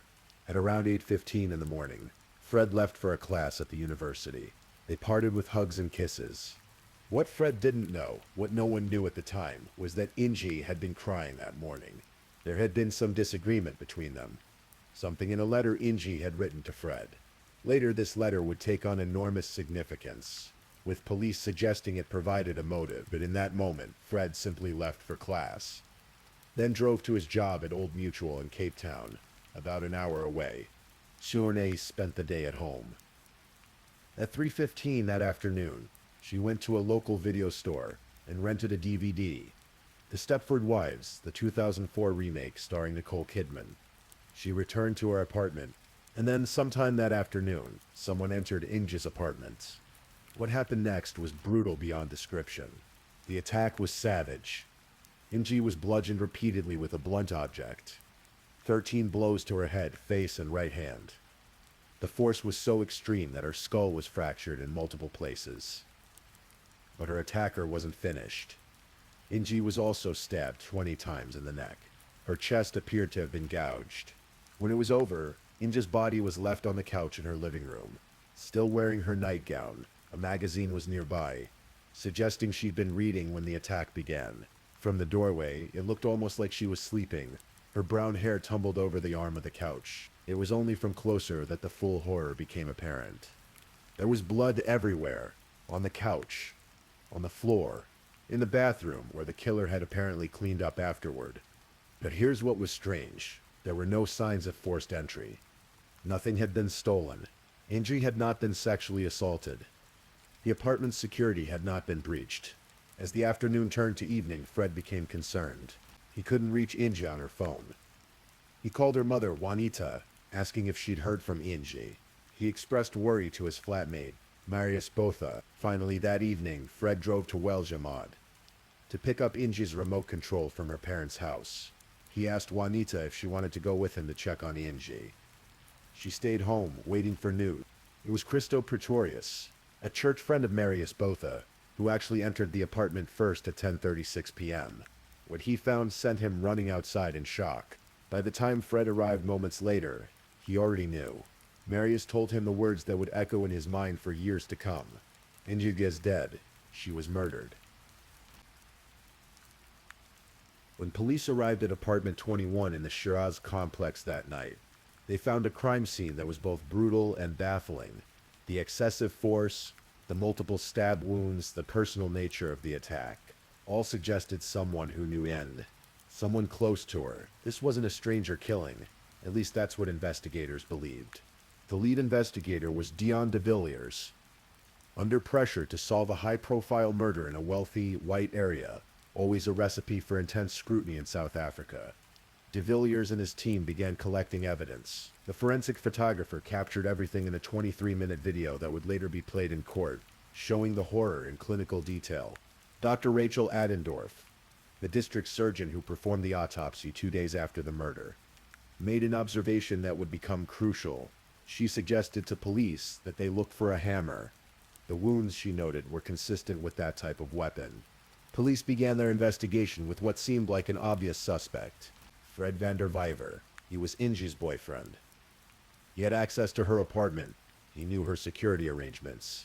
And investigators discovered what they believed were 3 pieces of damning evidence. First, Fred's fingerprint. Police claimed they found his fingerprint on the DVD case of The Stepford Wives, the movie Inge had rented at 3:15 p.m. on the day of her death. This was supposedly proof that Fred had been in the apartment after he'd claimed to have left that morning. Second, a bloody shoe print in Inge's bathroom, where the killer had apparently cleaned up. Police found a blood mark on the floor. They claimed it matched the sole of one of Fred's shoes. Third, the hammer. A month after the murder, when police searched Fred's backy, his pickup truck, they found an ornamental hammer under the driver's seat. It wasn't a regular carpenter's hammer, but a decorative piece with a bottle opener instead of a claw. And here's the detail that made it seem even more damning. The hammer had been a Christmas gift from Inge's parents to Fred in December 2000. When forensic experts tested the hammer, they found what appeared to be blood traces, though not visible to the naked eye. The shape and size of the hammer seemed to match Inge's wounds.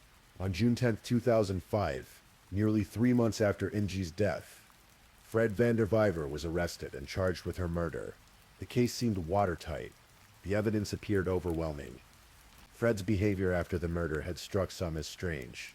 He'd moved into Inge's room at her parents' house the day after her death, sleeping on the floor, setting up his computer there, lighting a candle. He'd said to Juanita, "I'll become the child in the house. I'll move into the back room. I'll study at her desk." To some, this seemed like grief. To others, it seemed suspicious. But there was something else. Something the police knew about but decided to pursue differently. 6 weeks after Inge's murder, on April 19, 2005, Investigator Dion de Villiers received information that would complicate everything. A man named Werner Carolus, living in Springbok in the Northern Cape, had confessed to being involved in Ingi Lotz's murder. Werner Carolus was a drug addict, a tick-cop, as they called methamphetamine users in South Africa. He was barely out of his teens, but already had a lengthy criminal record. 29 charges for housebreaking by 205. He was exactly the kind of person the police might have expected to commit a violent crime during a burglary gone wrong. Carolus told police he'd been involved in the murder of a young woman who regularly bought drugs from us. He said they'd followed her. When police brought him from Springbok to Stellenbosch for questioning, Carolus was able to point out the Shiraz complex in Welgavenden. He could identify the complex, though not the specific apartment. But here's what made his confession potentially significant. His original statement, made in Springbok, contained details about the murder scene that he shouldn't have known if he hadn't been there. Details that hadn't been released to the public. Carolus didn't just confess to his own involvement. He implicated 5 other people, including a woman named Eleanor. He claimed there had been a drug deal that went wrong. The police brought him to the scene for what's called a pointing out exercise, where a suspect physically shows investigators what happened. During these exercises, Carolus led police to a house in Clodesville, a township adjacent to the Welgavenden estate. There, police confiscated a knife, a pair of scissors, and a remote control to a gate. The knife, when tested, showed traces of blood from another possible suspect. This should have been a major breakthrough, but investigator de Villiers concluded, after interviewing everyone Carolus implicated, that there was no connection between Carolus' story and Ingi's murder. Here's where things get murky. Carolus later retracted his confession. Then he confessed again. Then he retracted again. He claimed he'd made the whole thing up to get revenge on people who'd sold him drugs. On July 20, 2005, he made a formal statement admitting he'd lied about everything. It was a lie from Okiep to Cape, as one report described it. But there were problems with dismissing Carolus so easily. First, his cell phone records showed he was in the Northern Cape at the time of Ingi's murder, which would seem to rule him out. But then again, if he'd been part of a group that committed the crime, he wouldn't have needed to be physically present. Second, and more troubling, there were allegations that Carolus had been pressured to retract his confession by Addy Trolip, the officer in charge of the murder investigation. Trolip was a former member of the security police, familiar with what some delicately called persuasive ways. By the time Carolus recanted, Trolip already had Fred van der Vyver's supposed fingerprint on the DVD case, and was building a case against him. Think about it from the police perspective. Werner Carolus was a drug addict with a criminal record. Fred van der Vyver was a wealthy, educated white man from a prominent family. If Carolus and his associates had killed Ingi, it raised uncomfortable questions. Why would an aspiring actuary from a conservative Christian family know drug dealers? Had Ingi been buying drugs? What else about her life didn't match the perfect image everyone had?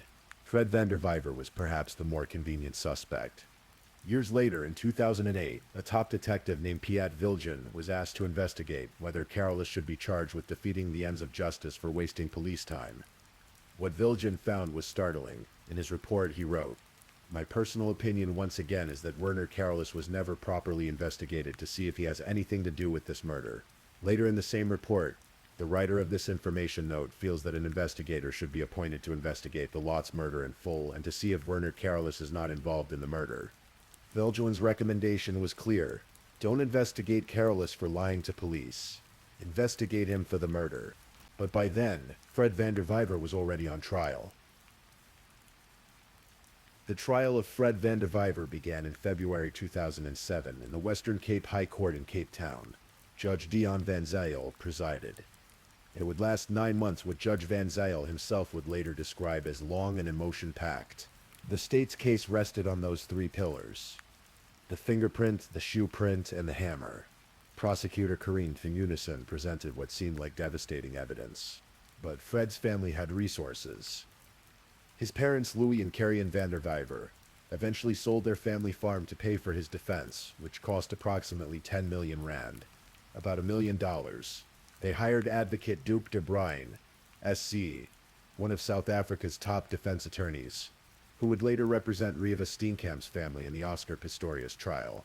And crucially, they brought in international experts to examine the prosecution's evidence. The fingerprint was analyzed by a forensic expert who had helped take down O.J. Simpson and had spotted forged Jackson Pollock paintings worth millions. His conclusion: the fingerprint wasn't lifted from the DVD case at all. It had been lifted from a drinking glass. There was a smudge at the top of the print that defense experts claimed was a lip print. Evidence that the print came from a glass Fred had handled at some earlier time, not from the DVD case. The shoe print in the bathroom was examined by Bill Bodziak, an internationally renowned shoe print expert who had flown from the United States to testify. His conclusion contradicted the police completely. The blood mark on Ingie's bathroom floor, he said, was not made by Fred Vanderwever's shoe, not even close. This was particularly damaging because it emerged that the police expert, Captain Bart Bartholomew, had claimed to consult with Bodziak and said Bodziak agreed with his conclusion. When Bodziak heard this, he contacted the prosecution to say it wasn't true. Bartholomew had misrepresented his position. The state prosecutors knew this, yet they persisted with Bartholomew's original testimony anyway. The hammer evidence also fell apart. While the hammer found in Fred's truck did test positive for blood traces, the results were inconclusive. The hammer couldn't be definitively linked to Ingie's wounds. And Fred's explanation that the hammer had been under his seat since December, and he'd simply forgotten about it, was plausible if not particularly convincing. More importantly, Fred had an alibi. He'd been at work at Old Mutual during the crucial hours, when Inge was killed. His colleagues confirmed this. Cell phone records supported it. The timeline didn't work for him to have committed the murder. The defense reopened its case to let Fred testify in his own defense. An unusual move after closing arguments had already begun. For several emotional days, Fred took the stand. He denied everything. He described his relationship with Inge as loving, said they were planning to get engaged, explained his grief and confusion after her death. I was very much in love with her, he told the court. When asked directly if he'd killed Inge, Judge Van Zyl interrupted the question. He has already said he didn't murder her, the judge noted, and a ripple of laughter went through the court despite the gravity of the proceedings. On November 8, 2007, Judge Dion Van Zyl delivered his verdict. Fred Vanderwever was not guilty. In his judgment, Van Zyl was scathing about the state's case. He rejected the evidence about the bloodstain, the hammer, and the fingerprint. The evidence, he said, was so weak that the case should never have been brought to court. Fred could not have killed Inez. Fred did not kill Inez. Fred had lost a quarter of his body weight during the trial. He walked out of court a free man, but vindication in a courtroom doesn't erase public suspicion. Judge Van Zyl was careful in his judgment. While he found the evidence inadequate, he refused to find that police had deliberately fabricated evidence. He left open the possibility that this was a case of negligence and utter incompetence rather than malicious prosecution. Fred's legal team wasn't satisfied with that. In 2008, Fred sued the government for 46 million rand in damages, claiming malicious prosecution. The civil case was a different battlefield. Here, the question wasn't whether Fred had killed Inge, but whether the police had knowingly lied about the evidence against him. In 2011, Judge Anton Veldhuizen heard Fred's claim for damages. His ruling was stark and unambiguous. Some police officers had knowingly lied about the evidence. If they hadn't done so, Fred would never have been prosecuted. Judge Veldhuizen found in Fred's favor, awarding him damages. It was complete vindication. 6 years of unremitting struggle for Fred, for his parents who'd sold their farm, for the lawyers who'd fought the case. But the state appealed. The case went all the way to the Supreme Court of Appeal, where Judge Fritz Brand came to a different conclusion. Brand held that even without Bartholomew's discredited testimony about the shoe print, the prosecutor had testified that he would have continued with the prosecution anyway. Therefore, there wasn't sufficient causal link to prove malicious prosecution. Fred's team appealed to the Constitutional Court, South Africa's highest court. The Constitutional Court dismissed his application in a mere 2 weeks, without providing detailed reasons. Legal scholars were puzzled. How could such a closely reasoned and legally complex application be dismissed so quickly? Some speculated that language played a role. The original trial judgment was in Afrikaans, and translation issues may have worked against Fred. Others wondered if the court had simply decided it wasn't worth revisiting. Fred eventually lost his civil case. The family that had spent everything defending him got nothing back. Meanwhile, Inji's parents were living their own nightmare. Professor Jan and Juanita Lotz sued Fred for 4 million rand each in a civil suit. They genuinely believed he'd killed their daughter. They offered a 1 million rand reward for information about Inji's murder. They hired Master Detective Piet Bijleveld to investigate, though they later terminated his mandate. In 2016, 11 years after Inji's death, Professor Jan Lotz even asked the National Director of Public Prosecutions to reopen the murder case against Fred after a physicist claimed Fred's fingerprint had indeed been lifted from a flat surface, supporting the prosecution's original theory. Nothing came of it. Over the years, the case has attracted obsessive attention from amateur investigators. Two brothers, Thomas and Calvin Mollets, spent years conducting their own forensic analysis. Thomas, a copy editor with a degree in human movement science, became fascinated after reading Anthony Albaker's book about the case, Fruit of a Poison Tree. Thomas turned his apartment in Piekenburg into a makeshift crime lab. He bought a severed pig's head from the local butcher. He ordered an almost identical ornamental hammer from Canada. He and his brother conducted blood splatter tests, measured angles, consulted with experts. They even examined the blood-stained towel found at the scene, discovering what they claimed were clear imprints of the hammer. In 2014, the Mollet brothers published their own book, Bloody Lies, arguing that all the key elements of the prosecution's evidence actually withstood scrutiny. They contended that the hammer found in Fred's truck could match Inji's head wounds, that the fingerprint wasn't lifted from a glass, that blood marks on the towel came from the hammer, and that a closer look at cell phone records revealed a different sequence of movements than what was accepted by the court. The Mollets wanted the case against Fred reopened. The Western Cape Director of Public Prosecutions declined, admitting that 9 years later there were no new or other suspects. Meanwhile, a former detective named Alan D. Elston spent a decade investigating the case. In 2018, he published his own book, Broken and Betrayed, claiming he had discovered irrefutable evidence that at least 5 people had participated in Inji's carefully planned murder to cover up sins and disgrace of people close to her. According to Elston, senior members of the South African Police Service and the National Prosecuting Authority were involved in a massive cover-up from the beginning. He laid criminal charges against 5 police officers for perjury and charges of defeating the ends of justice against a retired police director and a senior NPA prosecutor. None of these charges resulted in prosecutions. The authorities, Elston claimed, were protecting the real killers. In 2021, nearly 17 years after Inji's death, News 24 produced a 6-part podcast series about the case.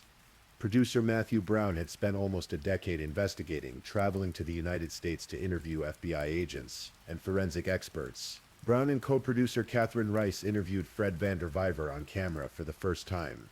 Fred, by then in his late 30s, had moved on with his life as much as anyone could. "People around me believe in my innocence," he told the podcast producers.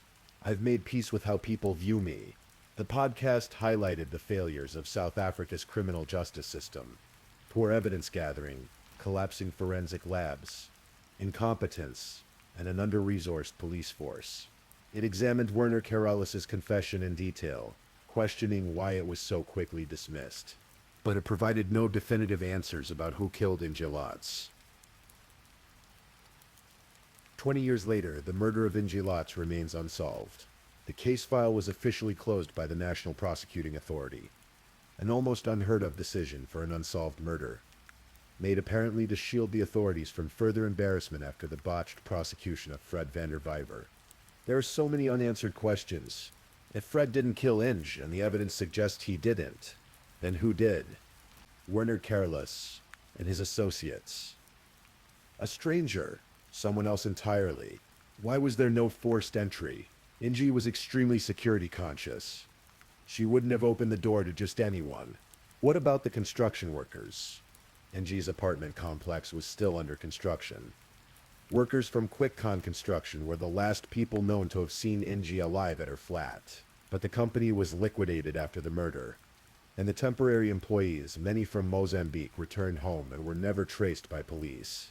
What about the anonymous threatening phone calls Inji had reportedly been receiving in the weeks before her murder?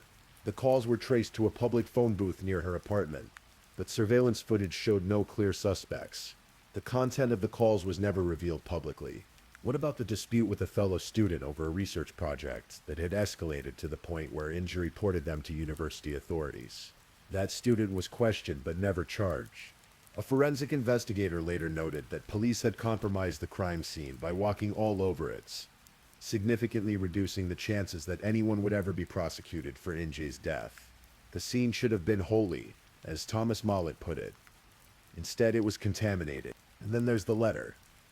The final letter Inge wrote to Fred on the morning of her death. Police believed it provided a motive, suggesting relationship problems. But we don't know what was in that letter. The details were never made public. Fred testified that there were unhappiness and unresolved issues between them that morning, but also that they'd parted with hugs and kisses, that he loved her deeply. One investigator, reflecting on the case years later, posed an uncomfortable question. Who exactly was Inge Lotz? Was there more to her life than appearances suggested? It's a question that cuts to the heart of why Werner Carolus' confession was so quickly dismissed. If Inge had been involved with people in the drug world, even peripherally, it would shatter the image of the perfect Christian student, the sunshine child, the golden girl, but without evidence, it remains pure speculation. And even raising the question feels like a violation of Inge's memory. Picture Stellenbosch today. The oak trees still line the streets. Students still cycle to class. The Shiraz complex in Welgevonden is still there, though apartment 21 has long since been occupied by other tenants who may not even know what happened there. Fred van der Vijver is now in his early 40s. He's rebuilt his life, though the shadow of suspicion never fully lifts in the court of public opinion. Inge's parents, Professor Jan and Juanita Lotz, have lived for 2 decades with the pain of their daughter's murder and the knowledge that her killer was never brought to justice. They'll never see Inge graduate, never walk her down the aisle, never meet grandchildren. Their sunshine child exists now only in photographs and memories. Werner Carolus is in prison, serving time for other crimes. Whether he knows what really happened to Inge Lotz, we may never know. And somewhere, someone knows the truth. Someone knows who entered Inge's apartment that March afternoon in 2005. Someone knows why she was beaten and stabbed with such rage. Someone knows who wielded that weapon, whether it was a hammer or something else. Someone knows who left that bloody crime scene and walked away, leaving a brilliant young woman dead on her couch. That person has lived with that knowledge for 20 years. They've gone to sleep every night knowing what they did. They've woken up every morning and gone about their lives while Inge's family has lived in perpetual grief. While Fred van der Vijver spent years fighting to clear his name. While South Africa's justice system revealed its profound failures for all to see. The case remains officially unsolved. Closed but not solved. There's a difference. It stands as one of South Africa's most perplexing cold cases. A story of violence, flawed investigations, disputed evidence, ignored confessions, and ultimately no justice for anyone. Inge Lotz was 22 years old when she died. She should be 42 now. She should have had a career, a marriage, children, a full life. Instead, she's frozen forever at 22. Remembered primarily as a murder victim in a case that no one could solve. In South Africa, where 33 people are murdered per 100,000 every year, Inge's case is just one among thousands. But for those who knew her, for those who investigated her death, for those who've become obsessed with solving the mystery, it remains singular, haunting, unfinished. The truth is out there somewhere. Perhaps one day it will emerge. Perhaps someone will finally speak. Perhaps some piece of evidence, some testimony, some connection will finally bring answers. Until then, the murder of Inge Lotz remains what it has been for 20 years. A tragedy, a mystery, and the profound failure of justice. Thank you for listening to tonight's true crime story. Rest peacefully knowing that another story awaits you next time, ready to accompany you on another journey toward restorative sleep. But if you're still awake, don't forget to like and subscribe so you don't miss our next true crime stories. And until next time, stay safe and take care. Good night.